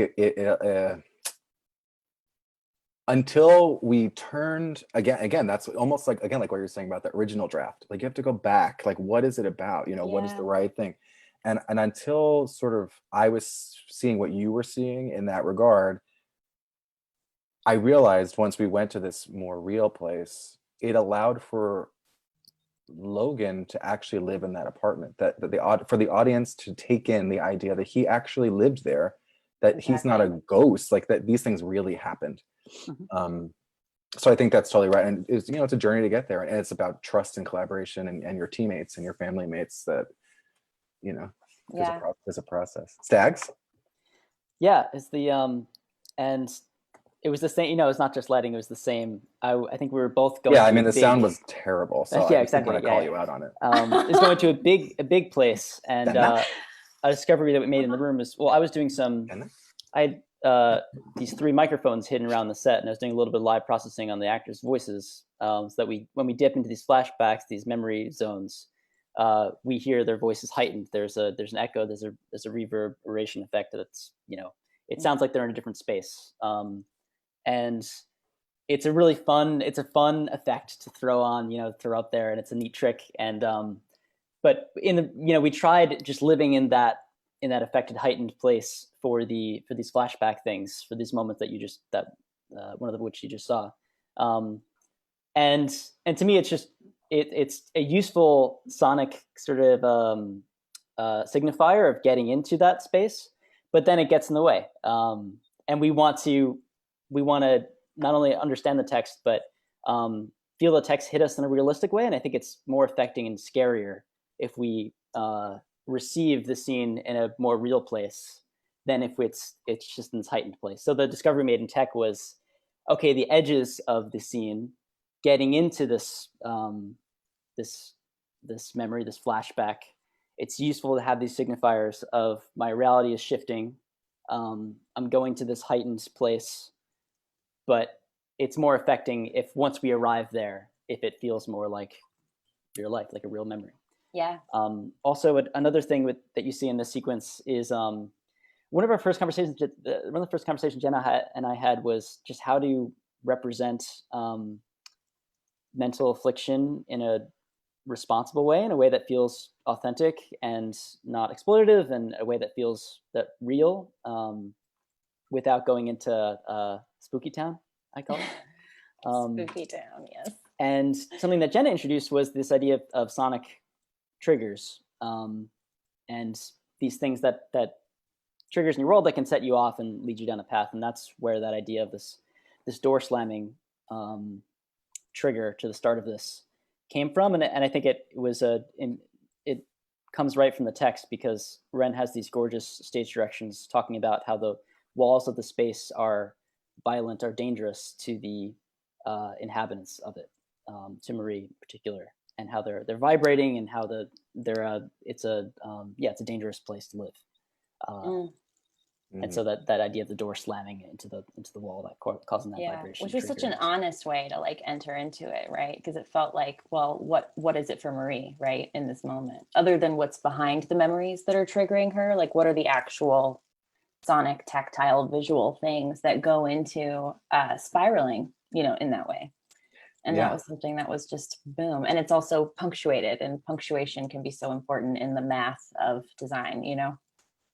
Totally. And I think like what Ren was saying as well earlier is the trick of it is, you know, we all spoke a lot about like Marie's trauma, and like this is Marie's, in a way we'll call it Marie's story. But as we continue to unfold the layers, you know, there is sort of like secondhand trauma, you know, like in the sense of, in the next clip we're going to watch, I wanted to point out that watch Butchie in the bedroom. Like there is trauma there. There is, you know, fallout rather, and it's all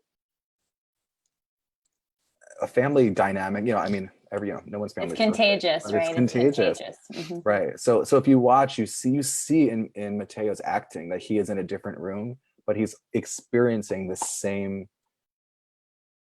stress, the same sort of bubble that this family is forced to live in. So let's watch this. So this is out of this flashback that we just watched into.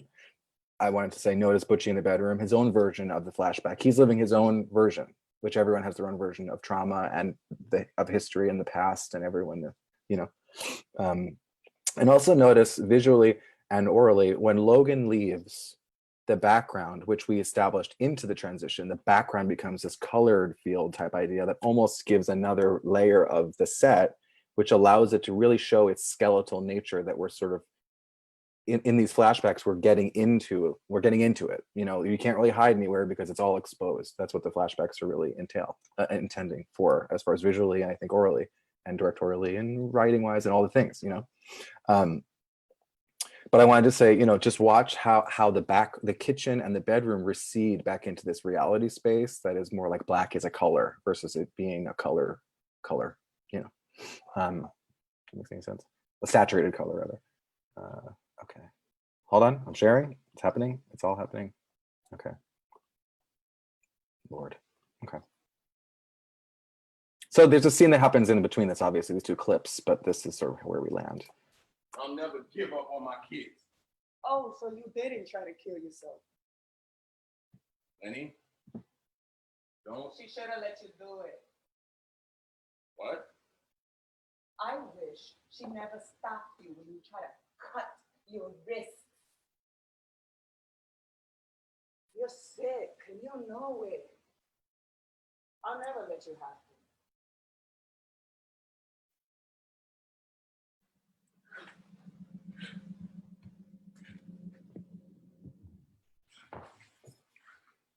And now we're back. I'm sorry. Shut the fuck up. No, I didn't mean to. Ain't something you can take back, stupid. Mom, stop. Back the fuck up. What are you doing?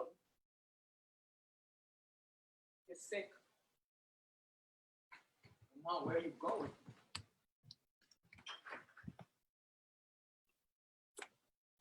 So again, if you see sort of how the journey of how that takes us.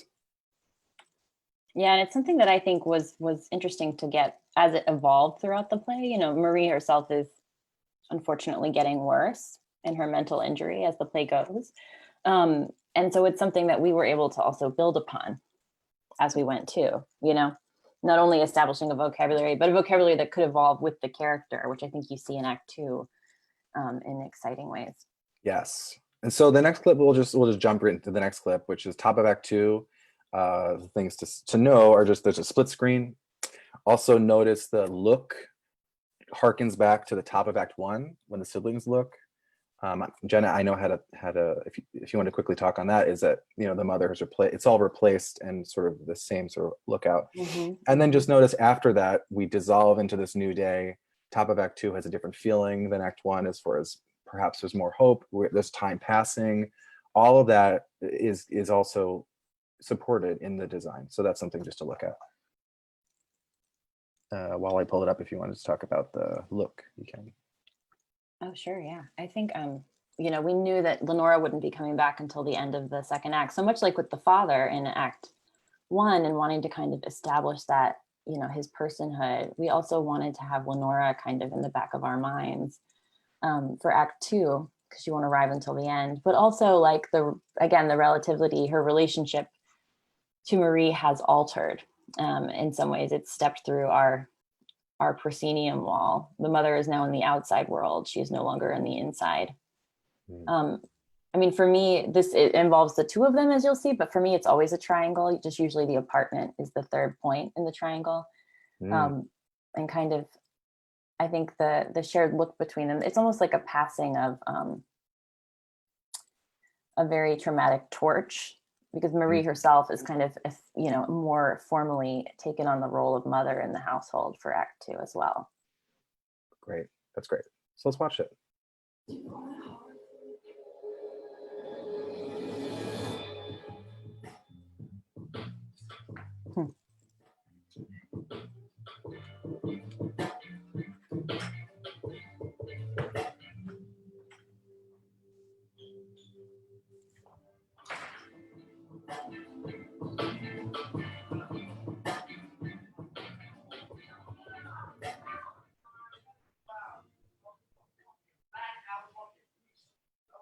still let him behind a wall.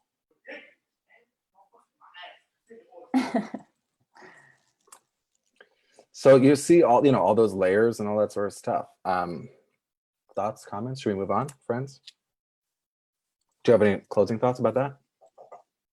Just that I think it's funny that we almost cut it so many times. I know. And then it was the moment that you ended up splitting the apartment like that, like so cerebrally Zach into clearly like a more cerebral place, and the realistic world that Marie and Butchie are in. That was for me, that was the moment it started to work. So basically, I'm bad at my job at the first pass, and then eventually when I'm bad at mine because it was, I think you made it work. No. Yeah. Collaboration. It became useful, it wasn't just. Yeah, no, totally. Yeah, of course. Okay, so the next thing we're going to watch is into the flashback of scene 4. Notice the sound of the white noise, the sound of the TV. Notice we do build this color, this sort of acidic green, sort of that sort of aids in trauma, aids in notion of PTSD and mental illness that Jenna had spoken about visually. I notice when Logan crosses the threshold, it drops us back into a reality place. So we sort of do that bridge, and then it drops us back, especially in sound. And then actually, you'll see it if you watch it carefully, as Logan wraps the couch and walks towards the table, the background light that tells the audience we're in a flashback, the saturatedness of it dissolves away with him as he's crossing, almost as he's a human like screen wipe. And the audience, you just don't even recognize it, but you feel it. And it's something to watch that's interesting as far as like sneaky storytelling, that we're telling them, but also we're allowing them to receive the flashback in a real way. Tell me if any of this is interesting. If not, I will not speak. Great. We have 8 more minutes before the room expires, Kate just told me. Oh, great. Okay.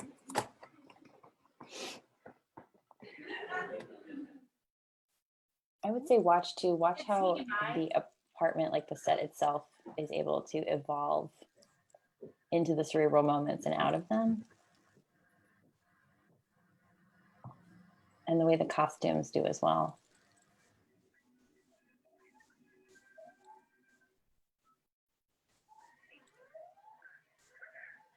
Billy, don't wake your sister. Got a new episode? Nah, it's a rerun. I don't know when they got a new episode again. All right, turn it off. See, that's interesting because I knew we had it right when we started to get the laugh at the top of the scene. Because that meant we were landing with them in a human way. While also being clear that suddenly it's 3 years earlier in Marie's, 13-year-old brain as opposed to her 17-year-old brain. Right, totally. I was like, oh, there we are. They see Logan as person now, as they should, And then I want to say, so because we're running out of time, I want to say, let's look at the next right into it. And then basically this is out of the transition, out of the flashback. And this is really where you see the biggest crack of it all. As far as Marie is concerned, and sort of how that manifests. You always settle for less. I'm going to fast forward just because I'm now nervous about time. So if you notice, Marie becomes more clearly in the stage picture. You acting out of pocket with this shit. You would get stabbed in the back. You can fuck this family up. Dad, what are you doing? Fuck. Stop! You up? You hear me? I'm letting JJ know tomorrow you ain't moving. And notice we didn't have Butchie leave the stage, even though he's not technically in this memory, because he's clearly still in the back of her mind, in a figurative way. Don't yourself, my son. Dad, stop! Leave. I hear you making moves. I'ma send you to your aunts in Haiti. Ain't a hot pissing out there. And you really know what it feels like to start at the bottom. Also, you teach me how to flip and want to come for me when I actually make a plan for us. When you've been selling crack and primo. I ain't selling none of that. I know. Because of where we started the scene in a much more naturalistic place. You stay with them, as the extremity evolves. Yeah, and it's hard to see here, but this place that we get to is we move to it at a glacial pace in a way that's almost imperceptible, right, Zach? And sound as well. We start from almost nothing, and we arrive here without sort of even realizing it. And this is the crack, and then we just jump cut back to reality.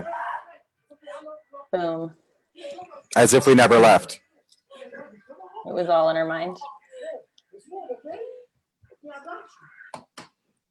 Yeah, and then Bucci turns off the TV, which is, there's no real TV, you know? Yeah. Yep. Yeah, yeah, Great. I love that. Great, and then we'll go to the next, which is out of scene 4 into scene 5 transition. Time of day is a big thing. We go from late afternoon into evening. Marie has a ton of storytelling. And just notice Leon turning on the stove light. That's all a part of the choice.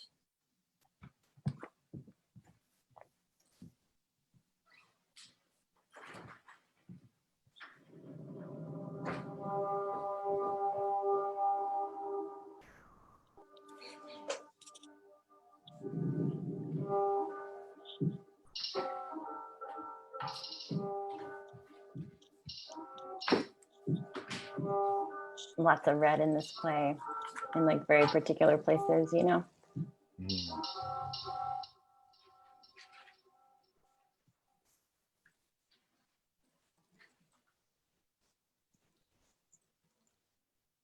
I feel very lucky in that both Zach and Michael are very kind of embracing of one's OCD with timing.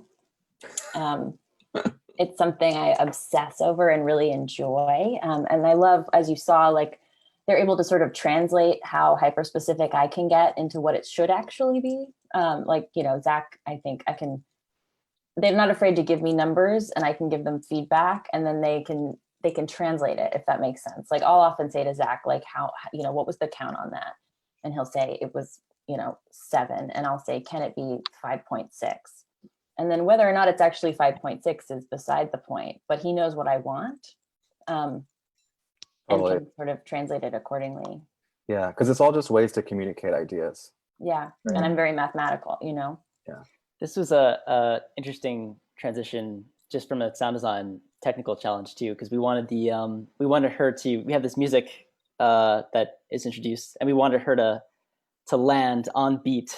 And so it feels organic, because otherwise if you have this music that's interrupted and it ends on the second beat instead of the downbeat, then it feels wrong and it doesn't feel natural. So it's a collaboration with me, with Jenna, with the actor, and also with the stage manager to call it all correctly so it feels organic. So it looks a lot simpler than it is getting that timing okay. So we do it many times. So I want to say, so the next two, actually, I think we can watch hand in hand, which is into the flashback of scene 5 and then out of the flashback in scene 5. Because they do inform each other. There's a color story that's happening. And what I want to talk about is looking at the dual worlds, the natural color of Logan, like Stags was just saying, when Logan throws the utensils, that's the geo. Like there's all like natural sounds that sort of move the story along, keep it cerebral and emotionally driven. And then as the memory slowly dissolves, it just goes away, and then we're landing. And when Leon crosses the threshold, there's a flicker of the lamp over the stove. It's all just so layered and so nuanced that it's special. So I'm really nervous we're gonna get taken out of this Zoom room in like a second. Yeah, in a minute. Unclear. I don't know if Kate, if you're here, you can tell us.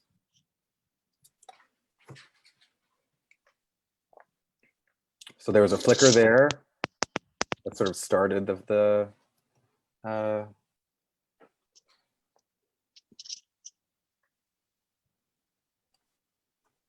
flashback. Daddy.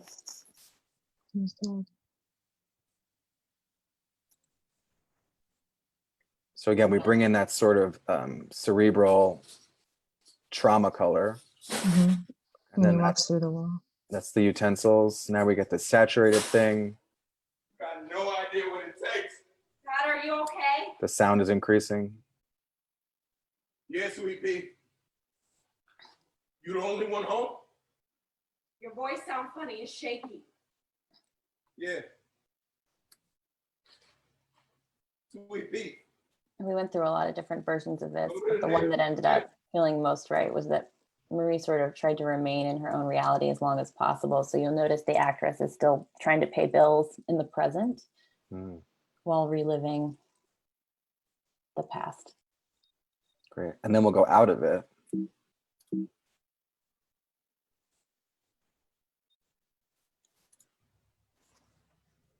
And just watch the dissolve. They'd share a look, which triggers the out. That echo. Open the door. Dad. I just want to go. I just want to leave. Dad. I want to disappear. Pops. Can you open the door, Dad? Dad. You got no idea what it takes for me. Dad. Dad. Yo, Reese. What you called? He went to Arnie's for dinner, so then. And there's the flicker. Scared the shit out of you. Why you look like that? Why you so quiet? He tried to kill himself. I stopped him. So all those sequences, if you just notice the ins and outs, like that's how there's a cerebral nature of this play that is supported in design that allows for it to breathe, I think. I want to do, so I just heard from Kate, she said we can keep going, we should keep going. So we're gonna keep going. I want to do this last clip and then I have some thoughts for the group for all of us to chat about. Ren, don't die, it's okay. I think Ren has a bug or something. That's hilarious. So I want to talk about the end of the play, because talk about versions. You know, how we did so many versions of the end of the play. It's gonna be okay, Ren. Okay.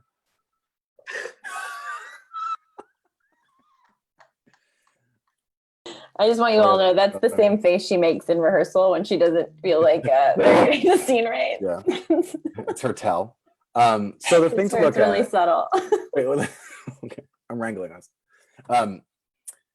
So the thing for the last clip to look at is the flicker motif really sort of punctuates the end of the play.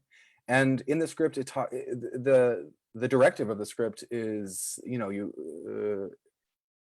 we tried so many versions of this piece, and in a way, I wonder. I mean, Jenna and Ren, I wonder if you all want to talk about, like,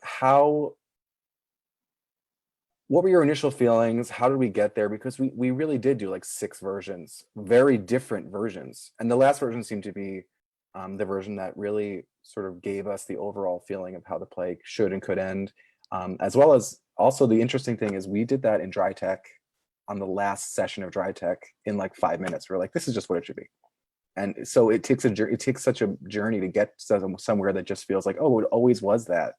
Well, and we didn't know until we saw it with the audience. But that night with the audience, we were like, oh, look, there's the end of the play. Yeah, in the video, you can even hear a deep exhale, which is like, oh, that's right. No. no, I mean in the video of what I'm going to show you. Oh, okay. But also from people. Yeah. It's it can be a really, sometimes it's funny, like sometimes the simplest way is the right way. Yeah. But when you've established such a complex, beautiful vocabulary, you know, when you have designers as smart as these 4, you know, you think you can often go down, I think, into complex rabbit holes for the end, when in fact, actually it's about pulling back and letting the work, you know, kind of in the play speak for itself, letting the audience be that final beat. I think is kind of what we ended up doing. Totally. So let's watch that, and then we'll do some last thoughts, and then we'll GTFO. So what actually happened in the last scene is the power goes out, many things happen. So this is taking us into the last beat of the play, but things have happened before this, obviously, because I'm just doing clips. Let's go.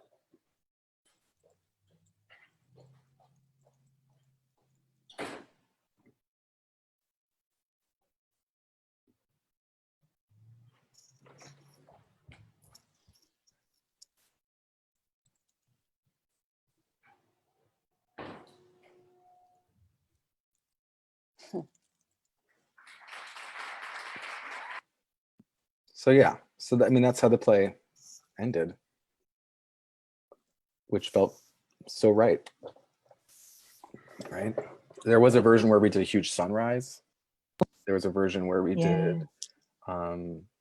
There was a lot of music differences. Yeah, there was a big like Yeah. soundscape with the sunrise too that we cut, which was beautiful and hard to cut. It was so beautiful, but it did kind of give more. I feel like it would let people lean in. Oh, maybe we're ending in whatever more of a place. Because we Yeah. like I loved it because the apartment felt beautiful, but yeah, and that's also you know, I think for us as makers is very important. Like your work, if it doesn't serve the work, it's maybe not right. You know, And there's whether it's beautiful or not. You know, it's such a complex beat, and so us, I think, stepping back and allowing the audience to paint their own feelings onto the ending is, I think, was ultimately most effective, rather than us painting onto it. Yeah, I can't remember. Go ahead, Andy. Oh no, I just sorry, I couldn't remember, but we could still hear the street right at the end because I can't hear too. Yeah. Oh, sorry. Yeah. That's all I wanted to ask.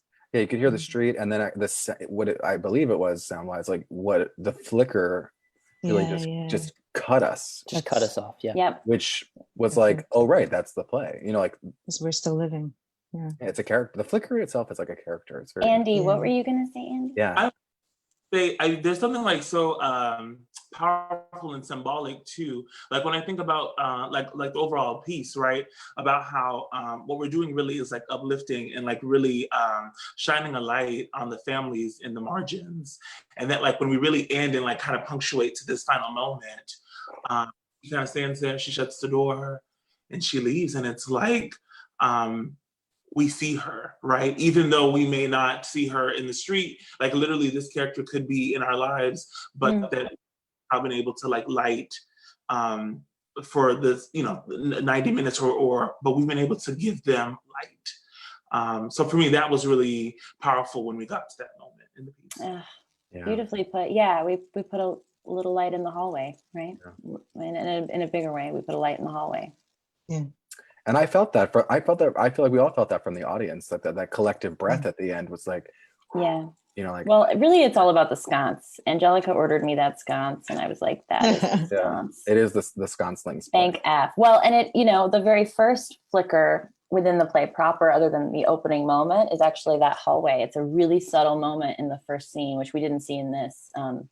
So it was nice to come full circle to that. Which we also did dry tech like 25 times too. Oh yeah. I think. Well, we had to get it right, didn't we? We did. We did. Yeah. Jenna? I thought you guys were gonna like the like fifth time we dry teched it. I was like, I need to settle because they're. You might not be wrong. That day was definitely like, okay, we got it. Yeah. They're like, Jenna, it's flickering. We got it. Yeah. Okay, so that's amazing. Thank you for indulging me in that. But I want to really quick. This is how I want to close, and I've entitled it "Inclusivity and Passions." So, my little. I'm gonna mute myself in case I cry. Everyone, thank you.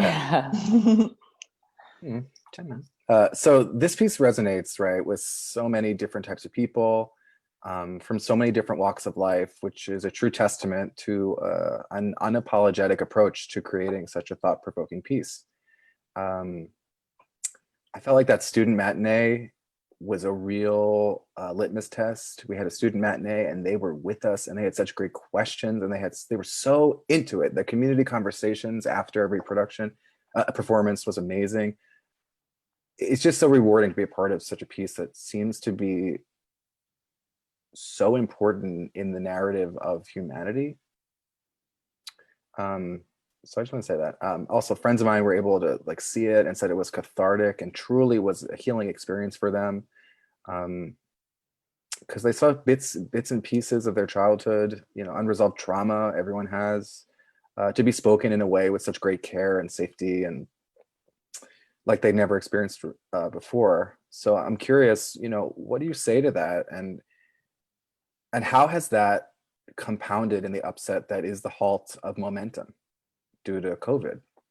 You know, we all work on so many pieces, and for one to really resonate and to have a shot at great change and to be ripped away in such like a violent manner. You know, how do you sort of grapple with that? How do you rectify, you know, how does the community at large, but how does our community sort of push forward, and how does that, you know, how does that sit for you? That's for anyone. I don't know about you guys, but I felt like in the first few days, like the kind of grieving I was going through, you know, it didn't escape me that we, you know, like we mentioned, like we were making a story about a silent pandemic, right? One that wasn't new. And then to be sort of shut down by an actual one that has brought so much suffering all around us, you know, that it felt like it felt like the inside of our apartment and the world of our play became the outside world in a really terrifying way. And I feel like one way I got out of my head about it was I took a page out of the siblings book, you know, out of Ren's book really, but they don't, just because something is taken from you doesn't mean it didn't matter. It's as simple as that, really.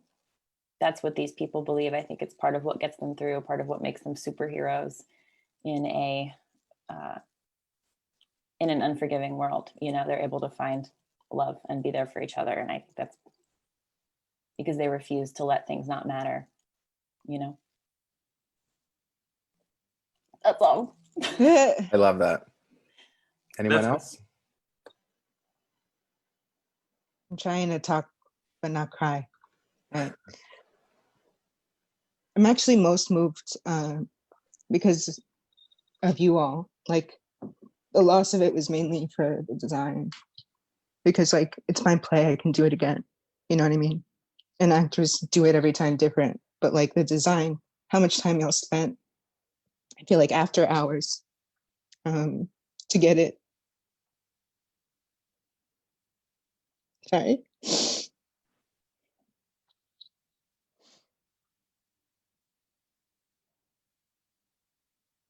Oh shit. That's good. Take your time. Okay, yeah.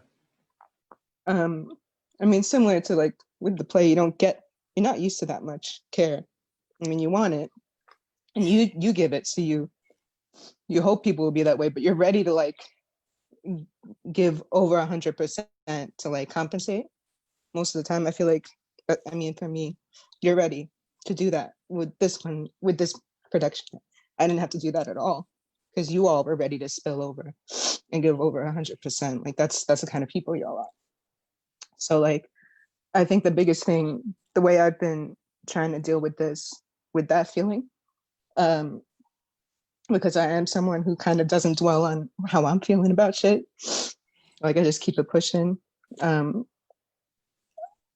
I just keep thinking about how I can do this again with y'all. What can I make so that I can give to y'all? Like, what can we do together? And then Jenna does things like the Homebound Project. Yeah. Where she, awesome. Yeah. Yeah. So I mean, that's it for me. It's a family builder, you know, this piece, and we made a family, you know. Anyone else? Friends? No, it's kind of that, like the play having the abrupt ending that it had, the run, it gave us this. Like, I've chatted with you guys so much over Zoom. Like, and I don't know if in real life this would have presented. So like we lost something, but we gained something different that we don't get the opportunity to gain that many times, because how many pandemics, you know? Like, so this has been really special. Like last week when we got together to like watch it, like when we like on the actual closing night, like all of us like Zoom together, like we had our own, like as the siblings did on the play, like we restructure ourselves to keep going. Like it didn't stop us. We just changed the playing field, and then we did it anyway. So yeah. Yeah, I mean, and literally to echo that, I feel like what you know, what Ren said earlier is like I think I said it, but like that we're fighters, right? That literally that this home and this family that we help create and build and to illustrate, that like there's pain there, there's laughter there, but really importantly that there's love there, and that literally that this community will allow us to heal, right? Will allow us to come back stronger, will allow us to like actually have the tools to feel that kind of love. So yeah. That's, yeah, Andy, that's what I was going to say, the same thing. Like this play was, I mean, it speaks to so much of the time that we're in right now. It's about these people who are in some ways trapped in this apartment or this physical space. And so many of us feel that right now, but it's about resilience. It's about New Yorkers being resilient. Right. And obviously not just New Yorkers right now. I mean, we're feeling it real hard right now, but it's about humans being resilient and coming through a pretty challenging time and pretty challenging circumstances and coming out of it on the other side, and that sort of resilience. So I'm grateful that this was some kind of bridge for us into these times. I would do it again with this team any day. Yeah. Yeah, any day. Well, yeah, I know. I love you guys so much. Thank you for your openness. Thank you for your candidness and your artistry. And I think everyone watching it really appreciates it. I super appreciate you giving of yourself and of your time. Thank you, Zach. Yeah. Thanks, man. I mean, for putting it all together. you know, my new career, I'm just going to be like, So you're great at it. You're a great host. Oh, thanks. I mean, I have a ring light now, so I'm ready. You're in it. Yeah. But I want to thank you guys, and I want to thank everyone at Rattlestick and Daniela and UA and Kaz and Michael and everyone at NoMarking, Kate and Hillel. Thank you so much for having us and giving us this opportunity and asking us to do this. It's really so special. And thank you to the whole Siblings family, the assistants, the artists, the crew, the box office, programmers, front of house, everything, everyone to the end. Everyone rallied, everyone knew this and still knows that this piece is so important. And Jenna said it the perfect way. She said, you know, we're going to be like the string orchestra, string quartet or whatever on the Titanic. Like we will be playing until we are underwater, until we are locked down. And we made edits and changes up to the day we closed. I mean, because it was pretty beautiful. It was pretty beautiful to watch you guys put in notes for our last show. Yeah. So, you know, as a whole, we'll be back. We'll be stronger, lean on each other, be safe, learn from each other, and take this time and grow and, you know, look inward and come out better for it, because that's the only option. Yeah. So with that, we're going to go. Thank you for sticking with us for so long. We love you. Thank you, I love you guys. And thanks. Love y'all. See you later. Love you, Jenna. Bye. I love you. Bye. Love y'all. Yeah.